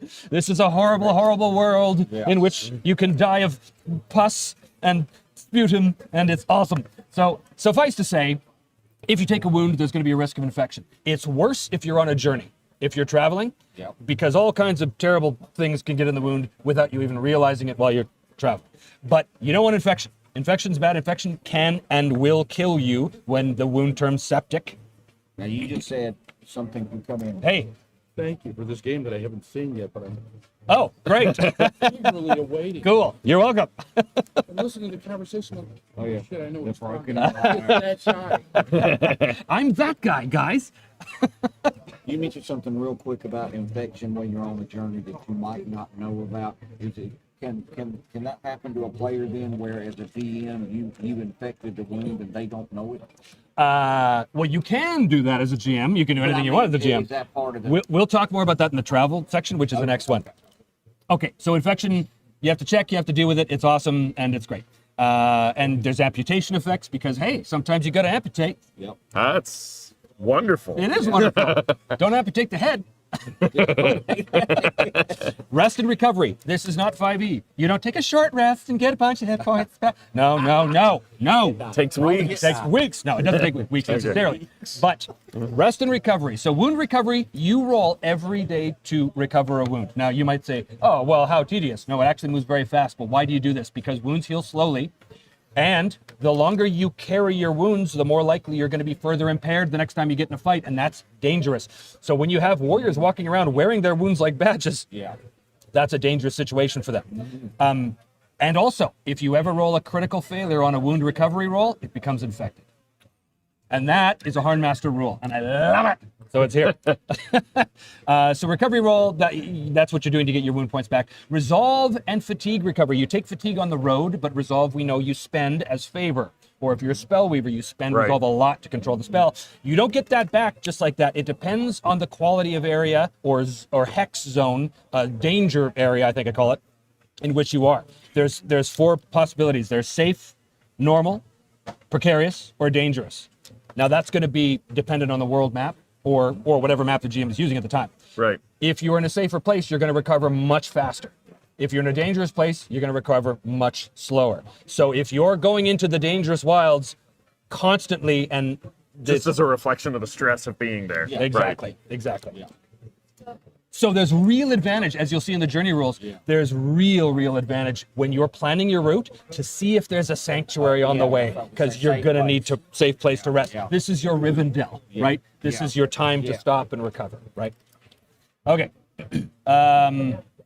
Magical healing, of course. Look, he's a monk and he's praying. Look, he's like God or something. Look at him. Yeah. Okay. Then we talk all kinds about natural healing potions and how to make them yourself and yada yada. Other perils, this is a classic thing in anybody. Hey, what does fire damage do? What does acid do? Cold, this is all this stuff here. Falling, poison and disease, traps, all kinds of cool traps, and then zone hazards, and then we get to travel. Okay. Okay. Yeah, I'm curious about this. So Do you want to take some questions? yes, let's take do we have questions? I got them. Black Lodge game? Black Lodge, here we go. Come on, guys, don't It's not disappoint bad. me. It's not bad. It's not bad. Okay. Are the combat maneuvers going to be on the GM screen? Yes, 100%. The combat maneuvers are going to be on the GM screen. Okay. Yes. Okay. At Rila 1, being one of those sniveling likes having more race options people, will there be suggestions or methods of making balanced custom races? No. There's not going to be any suggestions on how to make balanced custom races because I place no value on that whatsoever. Do you have a third-party license for this game? I don't yet. I might introduce one later. I wanted to give it a year to see how it does. Sure. But I'm strongly considering it. Okay. Yeah, 'cause I Well, see when the that advantage. comes out, Right. then they you can do that. Yeah. Right. Then you can wreck my game however you want. This one's straightforward. From at Louise Recon, Oh, yes. how different are the starter set rules from the core book? Are they simpler, streamlined, or the same? That's a great question. So the question was, how different are the starter set rules from the core book? The answer is they are the same rules, but some things don't apply. Like, for example, the whole divine magic section is not in the starter rules because you're using pre-gen characters in the starter rules, and there's no one that deals with divine magic in it. So that's out. There's a lot of special infection rules and stuff that we don't use. So it is kind of a streamlined version, but it's really robust. Like you're really getting most of the game. Oh, and there's no character creation rules in the starter set, obviously. Right, Yeah. okay. So yeah, that's the answer to that. Okay. Yeah, How you doing for time? We're fine. It's 2:30. Okay. Yeah, we're good. Okay. I'm singing. Okay, let us continue on. We still good technically, everybody? Chat? Yeah, Chat? everything looks good. Chat looks right. healthy. Okay, so travel. I believe strongly in a epic travel experience for role players. I I cannot believe that so many GMs hand wave away travel, because I grew up in Lord of the Rings, and Lord of the Rings is one giant journey. You know, as I say here, what would Lord of the Rings be if everybody just, well, let's skip to Mordor, you know? Or what would Elric of Melniboné be if he didn't wander the Young Kingdoms, right? A lot of people think, well, it's all about what happens when you get there. I disagree. Getting there is half the fun, and that is the principle here. Now, these are not rules you must use. This is a very modular game in the end. You can choose not to use it if you want, but understand that if you don't use the modules, maybe your characters have picked talents and skills that now won't be as useful because you've decided to skip this, right? So that's why it is a cohesive whole. So getting there is important. There's two ways to do it. There's the journey system, and then there's the hex march system. Hex march system is much smaller and simpler. It's your hex crawl. It's, hey, let's randomly explore and go here, right? Or we're going very short distances. We're only going 40 miles. Great, use the hex march system. Journeys are for 100 miles or more, typically. We've got to go to the next barony and blah, blah, blah, blah, blah, and we have to go through the dangerous woods of Karnak and blah, blah, blah, blah, blah. So that is the deal with this. The basics is, when you're traveling, you have three roles that need to be filled: the guide, the quartermaster, and the scout. The guide's job is, I have to preface this by saying this is a very unusual system. This isn't like, okay, look at the hexes, look at the terrain. Okay, well, you're going through rough terrain, so that's half speed for that. We don't do any of that. Okay. You plan your route. It's very important to plan for the players, not necessarily the characters, because the characters maybe don't have a map, but the guide is the guide for a reason. The guide knows the best way to get there. So the guide charts the course on the map that the players have. Now, what's the guide looking for? The guide is trying to pick a route that goes through easy terrain, that doesn't go through any places of danger. You know, he looks for sanctuaries, he looks for safe areas, he looks for the stuff, if he knows them. And that's his route, because his job is to get the players, or to get the characters rather, to their destination with as few events as possible. Not all events are bad, but events are fatiguing, and you do not want to take fatigue. The whole thing about the journey system is, when you travel, it's tiring, and fatigue eats into your resolve. Okay. So, those are the three roles. The first thing we do in a journey is plan the route, as I just said. Then we make the travel lore rolls. So the travel lore rolls are about, hey, do we know anything about this route? Let's talk to the locals. Let's do some research. Let's see if we know anything. You can give us the heads up or a leg up on what's coming up.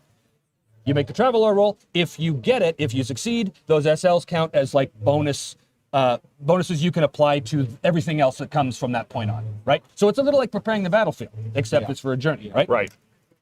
So that's the travel lore. The guide, he makes his track roll, and then that'll determine how far the group gets before an event happens, okay? So that happens, and then there's an option if you really want to do terrain-based movement rates. I have that as an option here. The quartermaster's job. The quartermaster's job, we roll all of the stuff about dealing with rations and finding good campsites, and all of that's hugely important, but on the journey, it's all rolled up into what the quartermaster does. So the quartermaster makes a survival roll, and his SLs act as a positive modifier on this table here, and all kinds of things. So the type of terrain you've gone through, whether you've been following a road, whether it's been bad weather or it's a bad season, all of this stuff. And then he rolls on a journey, he rolls a D10 plus whatever modifier is left, and that will determine the fatigue that everybody takes. Oh, interesting. That's fascinating. But on Okay. a hex march, it's a D20. Because on a hex march, you're going day by day. Right. So it's much more likely you're going to get a mild result. Okay. Right? Or there's a bigger chance of getting mild result where nobody takes fatigue because you're only going a day, right? Right. So that's hugely important because taking fatigue is going to mess you up eventually. And if you take as much fatigue as you, like the way you mark your resolve, it's a chart on your character sheet, like a series of boxes. Let's say your max resolve is 15, okay? When you spend resolve, you mark an X. You mark a slash from left to right. So if I've spent 3 resolve, you're going to see 3 slashes from left to right. When you take fatigue, you mark an X from right to left. And this is inspired by Vampire, where Vampire the Requiem actually, where now the fatigue and the spent resolve meet. And when they do, you can't take any more fatigue. And if you can't take any more fatigue, you start taking fatigue wounds. So you can literally die of fatigue. if That's you're cool. not careful, right? So This is again, a really novel idea. thank you. Yeah. No, I like that. I might steal it.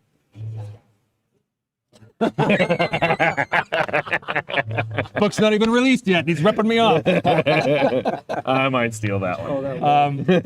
And then you check for infection. So this is another thing.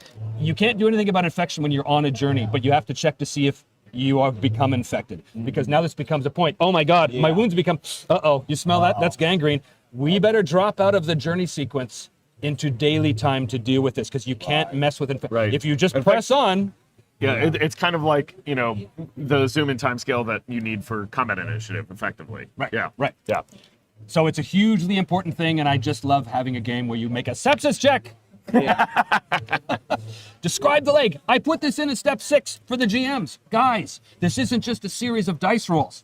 Your Right. job is to bring the world to life for your players. Tell them what they see and smell and hear and experience. That's part of that's the Tolkien part of this. Right. You want to put your people in the world, right?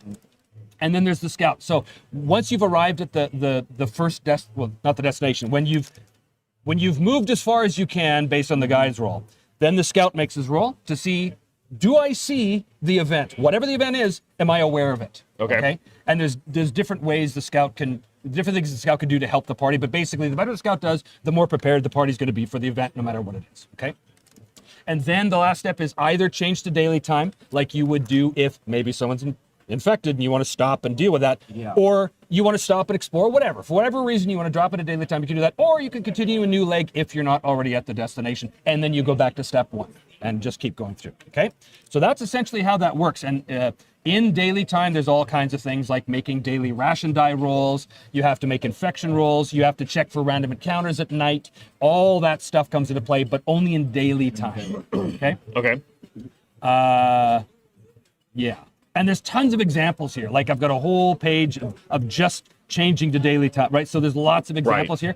I'm a big fan and proponent of games with big, important examples that are correct, because so many times we see these examples that are not correct to the rules that happened in the FFG games all the time, the Warhammer games all the time. Right. But now having done this, I totally understand why that happens. It's so easy to let that get away because you're rewriting things so much. Rewriting things, yeah. Yeah. So- it was right for the rules at that point. And then the rules you forgot to changed, change them. and you didn't go Exactly. back and So we've worked really hard to make sure our examples are all accurate. That's a feat. It is a feat or a talent. And then we talk about the Hex March again. This is the alternate version. This is where you're just going day by day. Right. Much shorter and stuff like that. Then we get into events. So events is what is the thing that happens to the players? And again, it's not just a combat. It might be a combat, or it might be all kinds of stuff here. And this is just ways to describe it and ways to come up with it. All kinds of stuff. But then we get into this, the event tables. The main table is the initial. There's different levels that you can approach this at. You Okay. could just say, oh, the party comes to an event. I have an idea for an encounter. I'm good. It's going to be this. Great. Or you could say, I don't really know. I'm going to roll on the initial prompt table. So I get 17 and 42. So 17 is conceal, and 42 is illusion. Conceal illusion. Oh, well. They come across a hidden glade in the woods that is actually the home of a dryad that, whatever, you just Right. go, right? Right. I'm a big improv guy, for those of you who've seen me, myself, and Die, so this caters to that. Okay. But you don't have to improv. You can also use these tables to create all kinds of encounters for yourself as prep, so you Right. have things in the pot, right? Right. Event type by hex danger if you want. Well, what's the level of let's say they're in a precarious hex and I roll 62. So 62 on precarious is a wary NPC. So I would look at all of my different tables here and go down all the way down to wary NPC. And in this case, I can also roll on the NPC trait subtable in the bestiary to come up with really specific ideas. Who is this NPC? What do they look like? What are their goals? What are their yada, yada, yada. But it's basically here we've got a type, a reason for the encounter, and a consequence of the encounter. Now, these are all just idea generators, right? Right. So a reluctant informant, the reason is personal trauma, and the consequences reveals useful information. Oh, he's just escaped the enemy barracks, and he's a spy, but he's been beaten to death, and he's about to die, but he's got this really crucial piece of information that's got to get to the king. You see? You could just make it up. And that's what these tables are designed to do, is to inspire that stuff. But you don't have to be Joe Improv like me. You can do it beforehand to come up with a bunch of stuff. And just in case And they're sites, adventure sites. Here's all kinds of ways to come up with the specifics of adventure sites. Big examples here. And then this, pre-made events. Oh, nice. A whole There you bunch go. of pre-made events that I myself have made based on doing what I just did right now. Yeah. Rolling two Right. words and then coming up with possible events. So these serve as examples of the kinds of things that you can have happen. Then we get into intrigue, social encounters. Let me just say, social encounters are probably the most controversial set of rules that most people encounter in their games. Oh, do we got Yeah, we got one. A Fool Cat 23 says we're 100 minutes in. We're on page 222 of Okay, 650. all right, we got to move fast. We got to move faster. Settle in, folks. We're gonna be here a while. No, we're moving faster. Intrigue. Let me say about intrigue. I believe in providing a set of rules to allow players who are not necessarily charismatic, fast talkers to play charismatic, fast characters. Yes, I believe that's a huge problem. I have solved it. My friend. Excellent.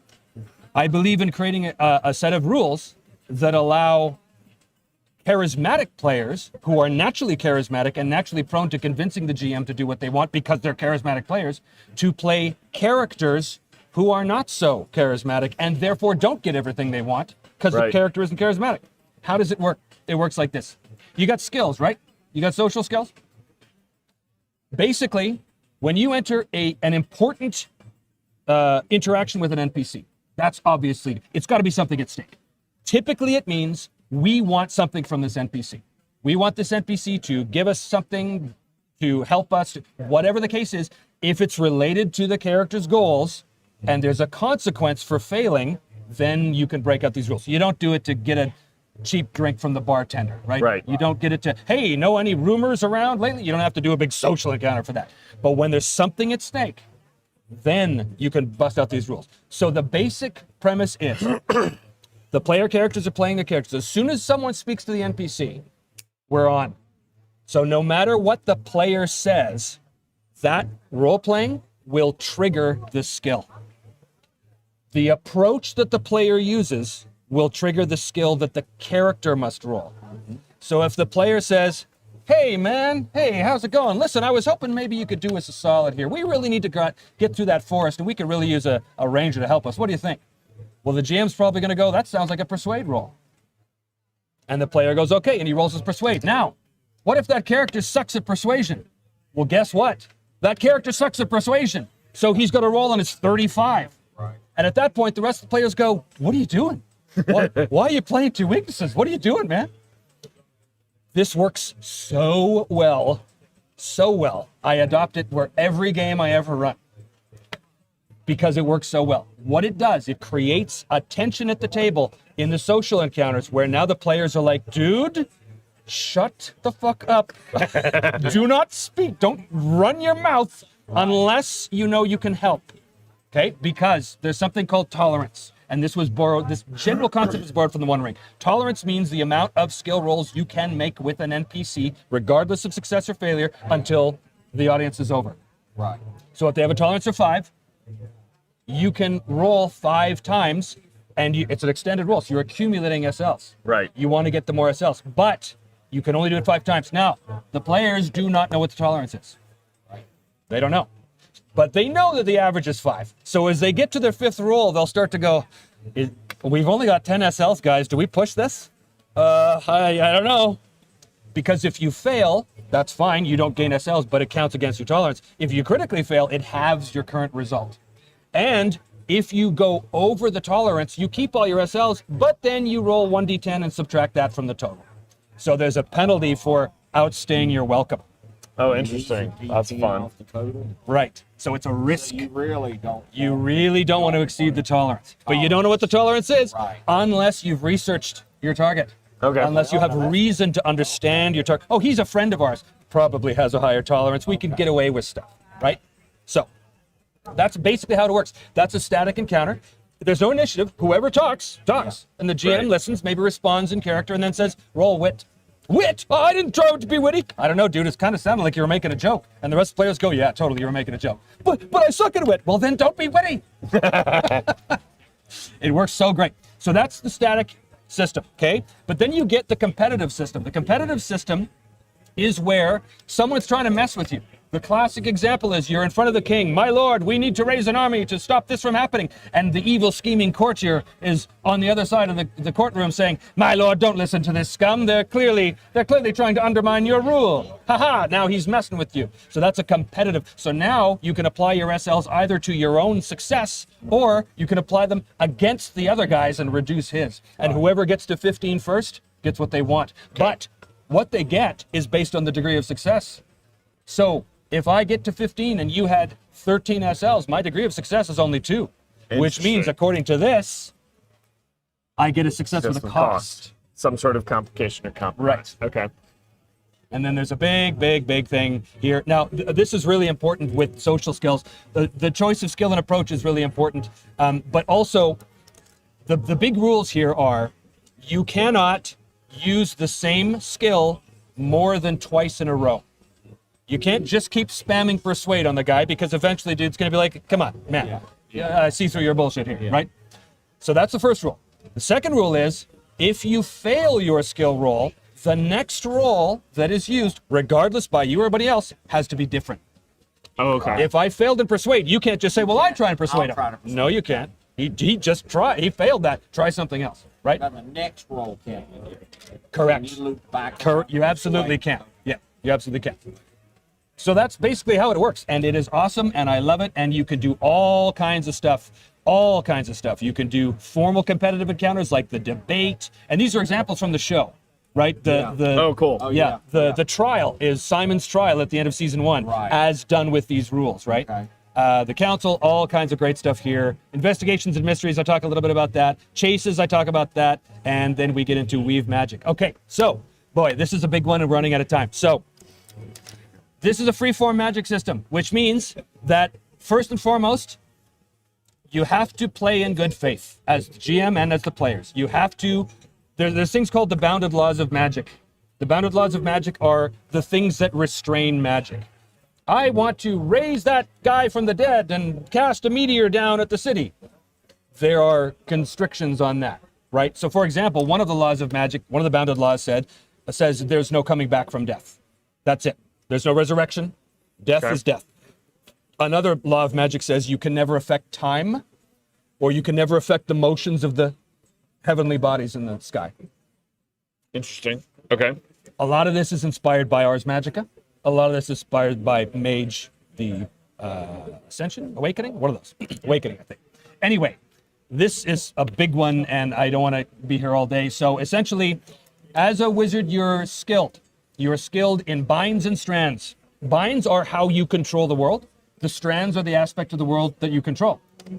So there is change, conjure, control, destroy, and witness. Those are the binds. That's how I affect the world. Okay? The part of the world I affect are the strands. Air, beast, body, earth, fire, plant, spheres, which is magic and the dimensions, if you will, spirit, thought, and water. Again, heavily influenced by Ars Magica. How does it work? When you want to come up with a spell, you take a bind, you take a strand, and you roll the bind skill to see if you succeed. The strand value determines whether you control the skill, because what is crucial to spellcasting is not just am I successful, but can I control the magic?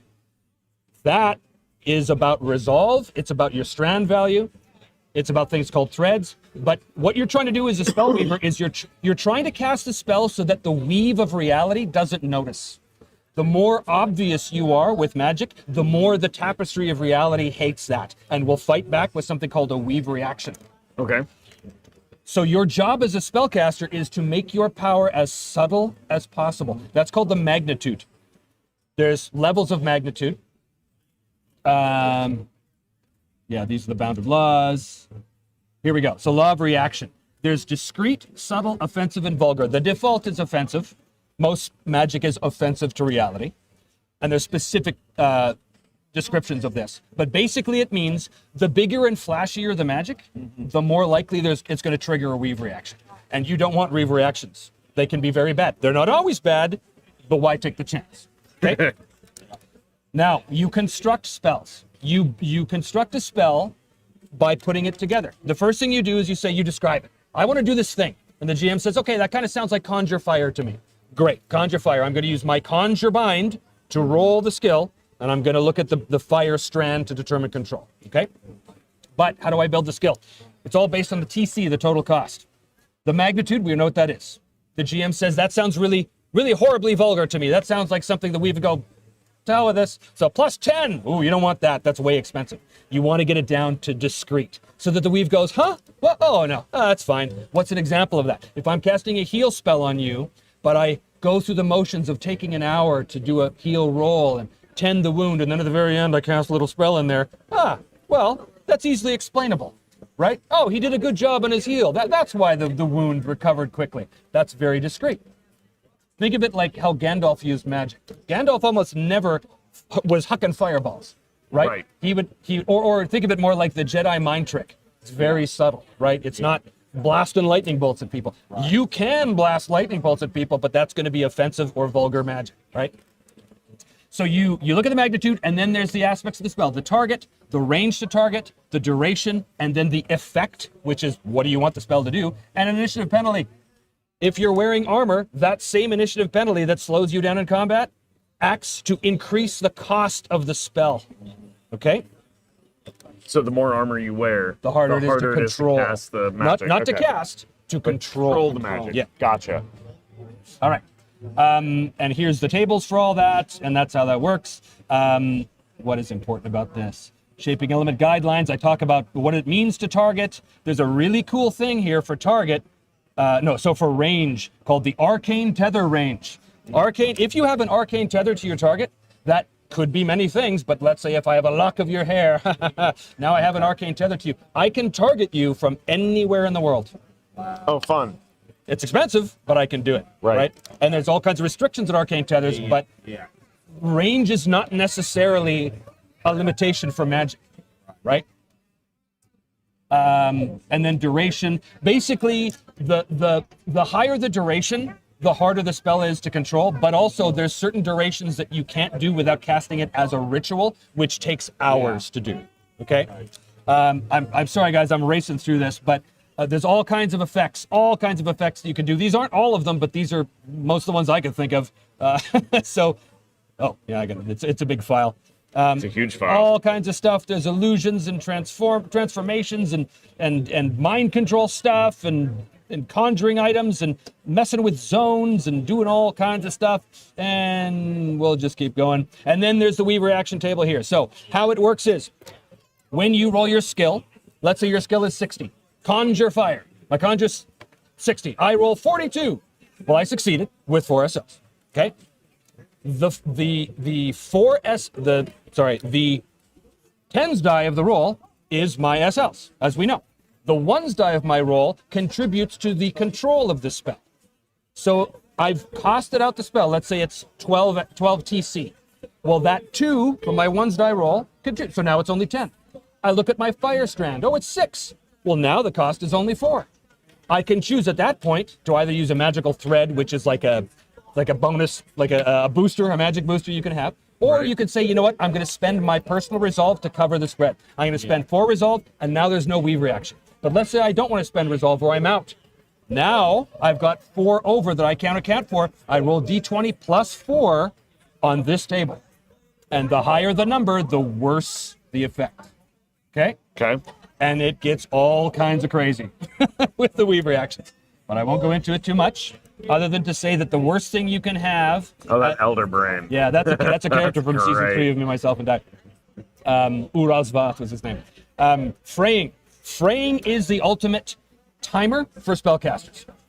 When you have weave reactions, you accumulate sometimes fraying. Fraying is basically saying the tapestry of reality is noticing you. And when it gets to the point where the tapestry notices you messing with it too much, it says, all right, that's enough. And it plucks you out of reality and you're gone.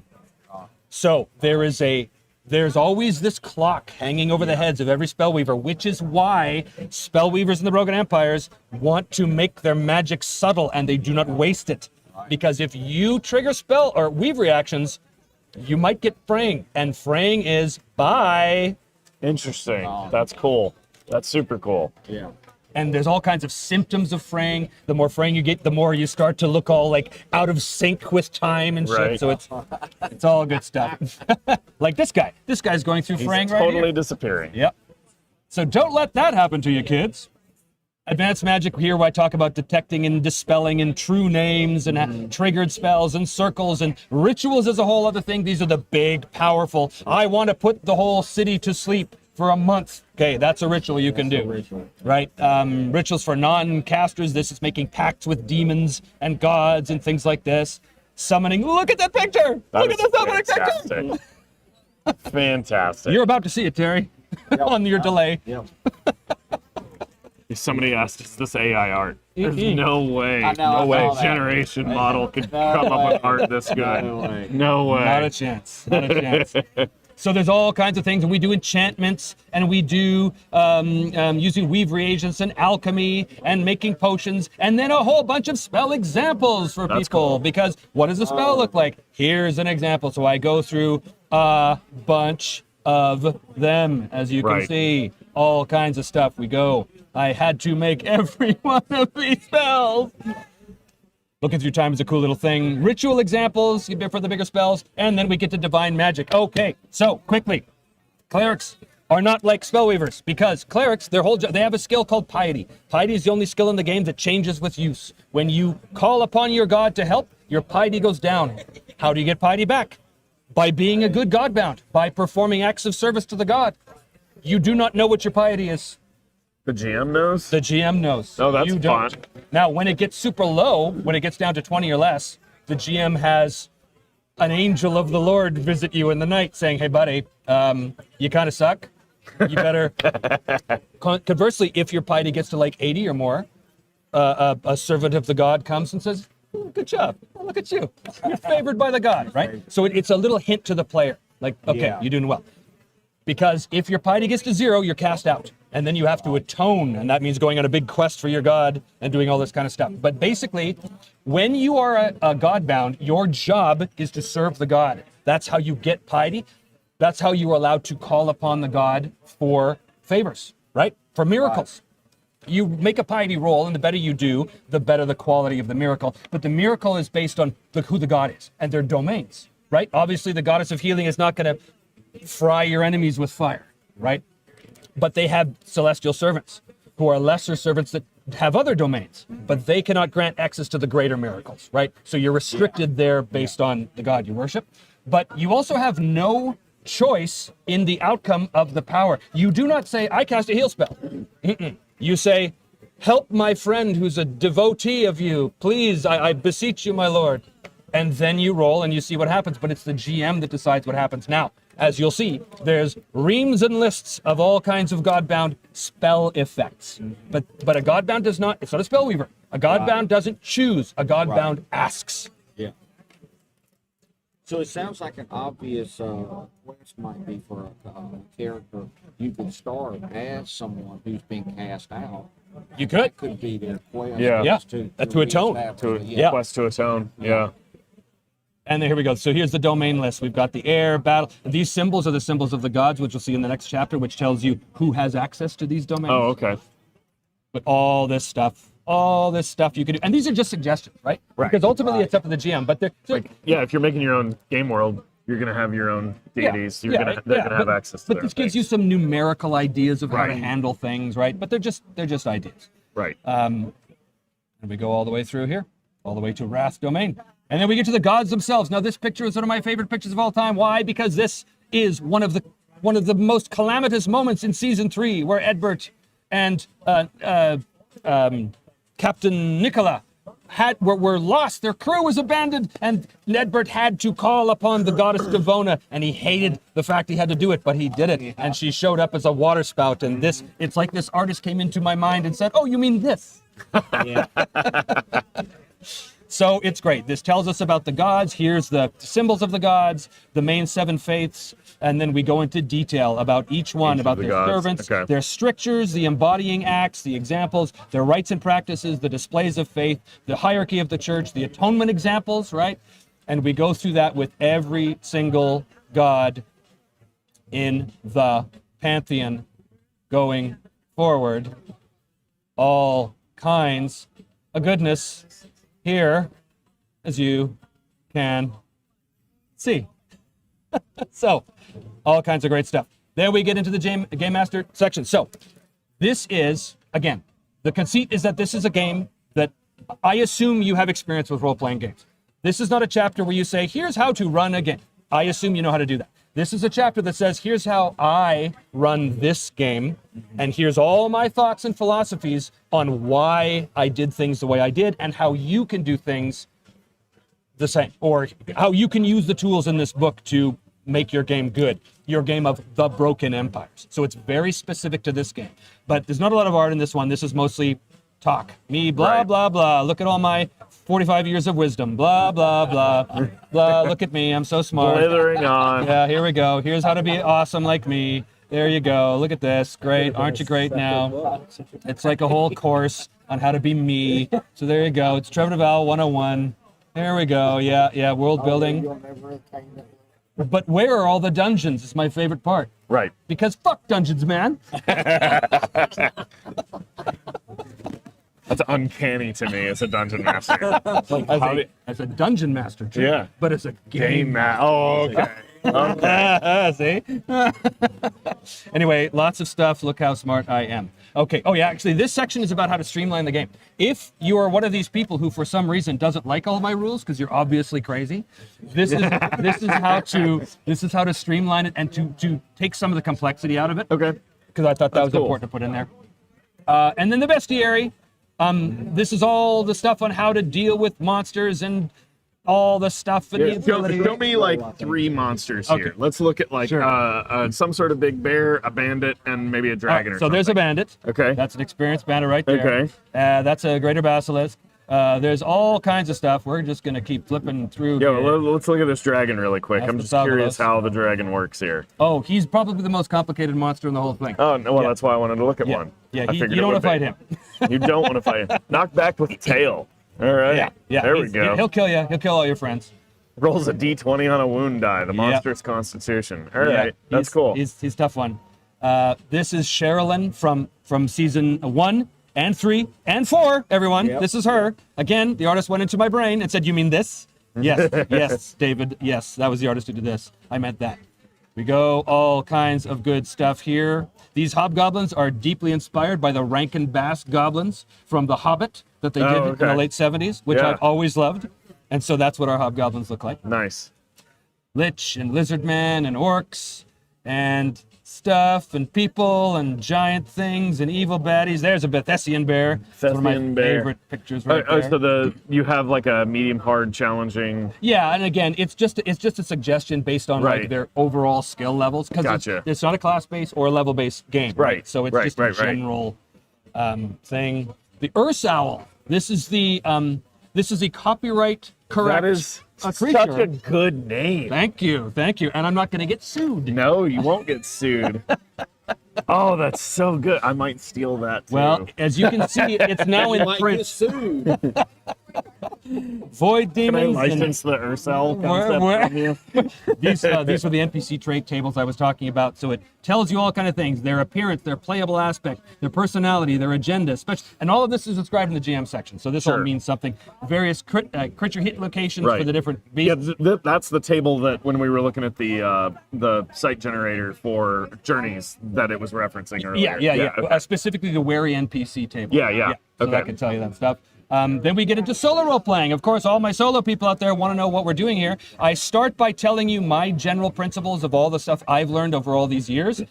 That's all here. And then we get into the specifics about solo combat and travel and social encounters. And then we get into the actual system. This was written by Tana Pigeon of the Mythic GM emulator.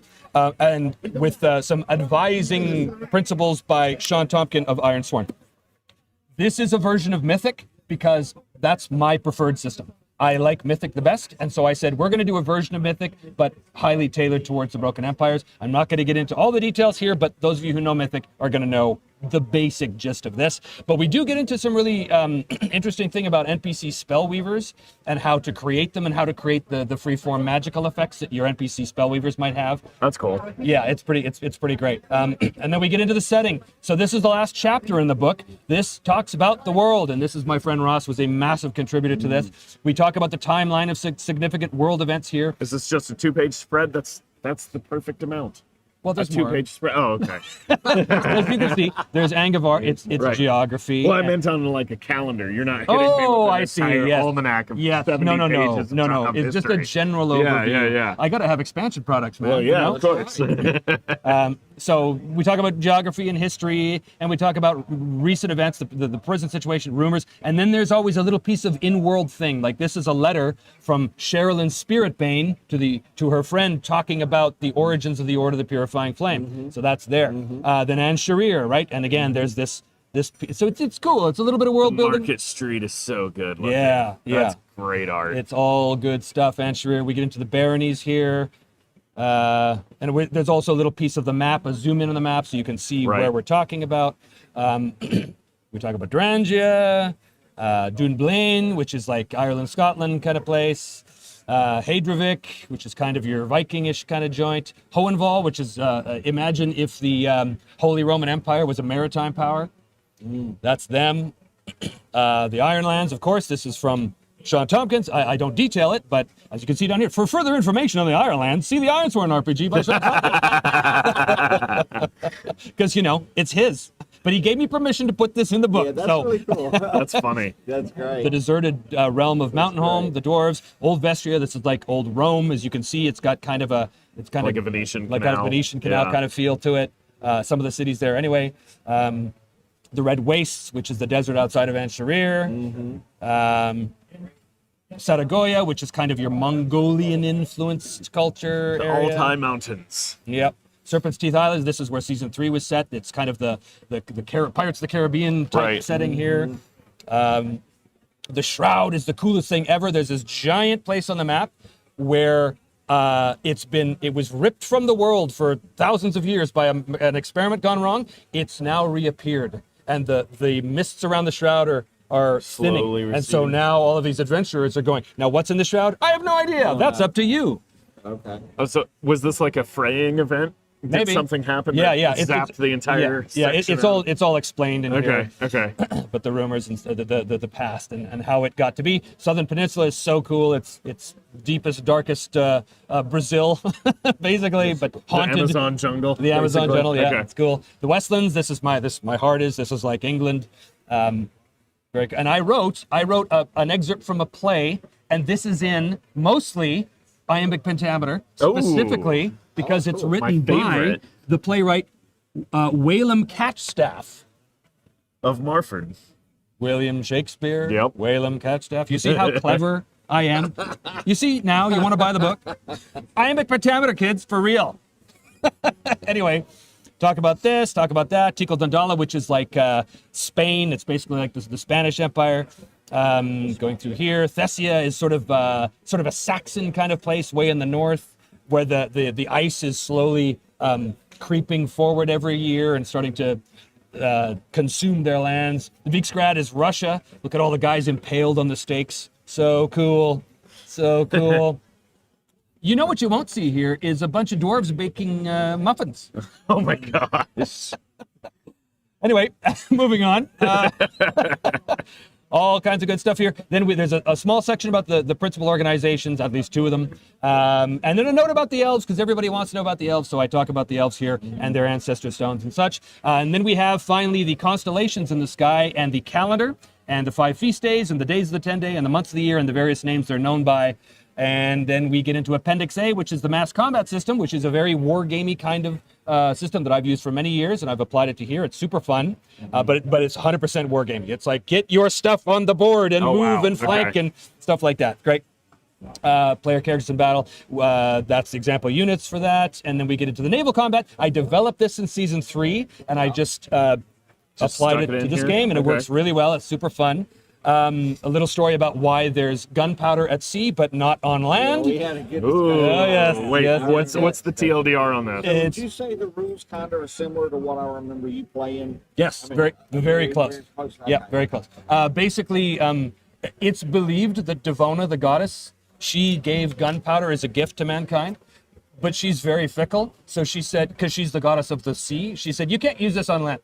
And so when people try and use gunpowder on land, It just doesn't work. combust. Doesn't combust. So this is a story about a guy desperately trying to fire a cannon on land, and it just doesn't work, and That's he pays the price. incredible. And then we get, this is an alternative personality trait system, which is inspired by the Pendragon game. So if you want to get deep into the personality traits and rolling against certain traits, that's what this does here. Okay. And then the piece of resistance, as the French say, 40 pages of names from the various cultures of the world. Here we go. You will never want for a name that is appropriate to the location you're playing into the Broken Empires. Very cool. Here it is. It keeps going all the way down to the non-human names. We've got the Dwarven names. We've got the High Fionan, which is the Seethy names, the Dwanan Seeth. We've got the Low Fionan, which is the Bolgfear names, the Orc and Half-Orc names. And the ogre names. I love the ogre names because they can be something like The backward, big-bellied, hollow stump lowlife. right. So it's fun. And then we finally have ship names for those of you guys who want an able thing. And then we would get into the index, and there's the blank character sheet. And that, my friends, is the book. I'm impressed, man. 650 This pages. is great. Yeah, it's a lot. I really like the spellcasting system. I can't believe we got through it. Oh I my can't God. either. I was getting intimidated at first, but this is really enjoyable. So you can see it Yeah. is not crazy complex.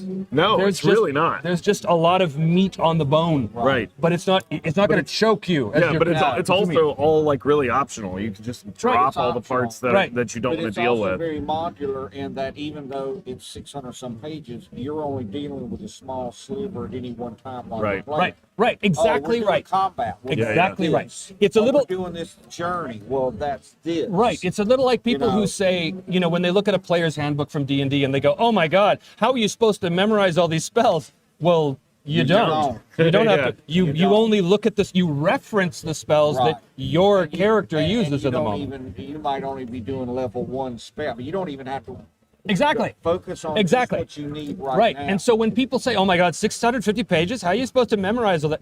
This is No. not a test. It's a reference book, and as you see, half of it is setting and suggestions. Right. Yeah, You know? yeah. So it's hardly 650 pages of math equations. You know, Unlike other, real quick, unlike other games. Yes. But am I remembering correctly though that whole bestiary was a stretch goal? It wasn't originally going to Half of it. I was originally going to put a bestiary in there, which was like 10 creatures. Well, now there's, I think, 60 or 50 or something. remember So that was That's a part of the healthy stretch amount. goal. That's a healthy amount. Because again, it's not really a game about fighting monsters. Yeah. Right? Like it's a game Right. about pursuing your goals, which could be monsters, but it's not D&D. It's Right. not It's like you not. can tell, I hope by the layout and the art that it's trying to go for a different experience. Yes. You know? Yeah. So, do we have any questions from the chat Yes. before we wrap anything yeah. up look, I here? didn't see any, but Yeah. you can go back and look. It looks like we don't.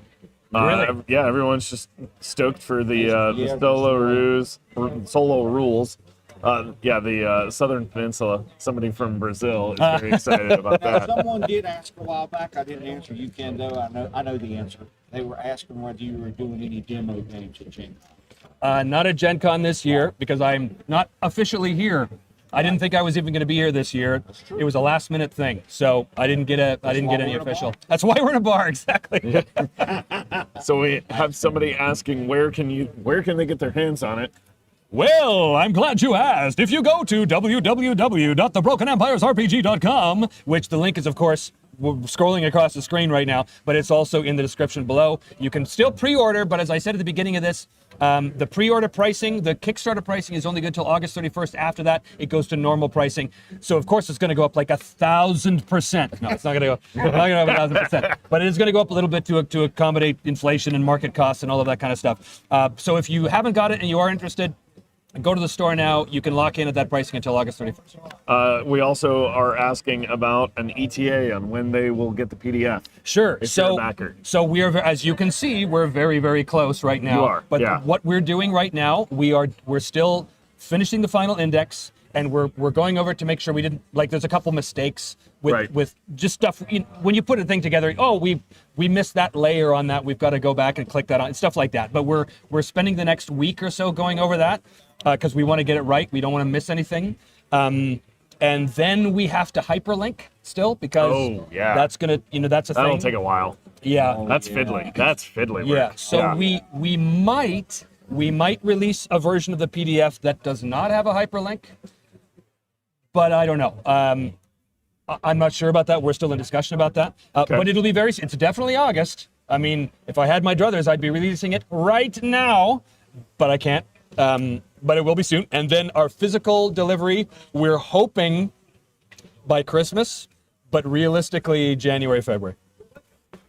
It's kind of out of our hands. Yeah. Like once we lock in with the physical production, then it's totally out of our hands. But we have reason to believe it's going to be sooner rather than later because of all of the prep work we've done already to ensure that the printer doesn't have to fix our mistakes, right? Which is a big part of it. But hoping by Christmas. Rallo one asked, will there be additional books coming eventually? Having a big book of monsters enemies would be great. Yeah, I mean, I have lots of big plans for the future, but it depends how the book sells. So if you want that big book of monsters, buy 10 copies for all your friends. No, well, this has been absolutely fantastic, man. Yeah, thanks for I joining me. really appreciate you showing me this here live.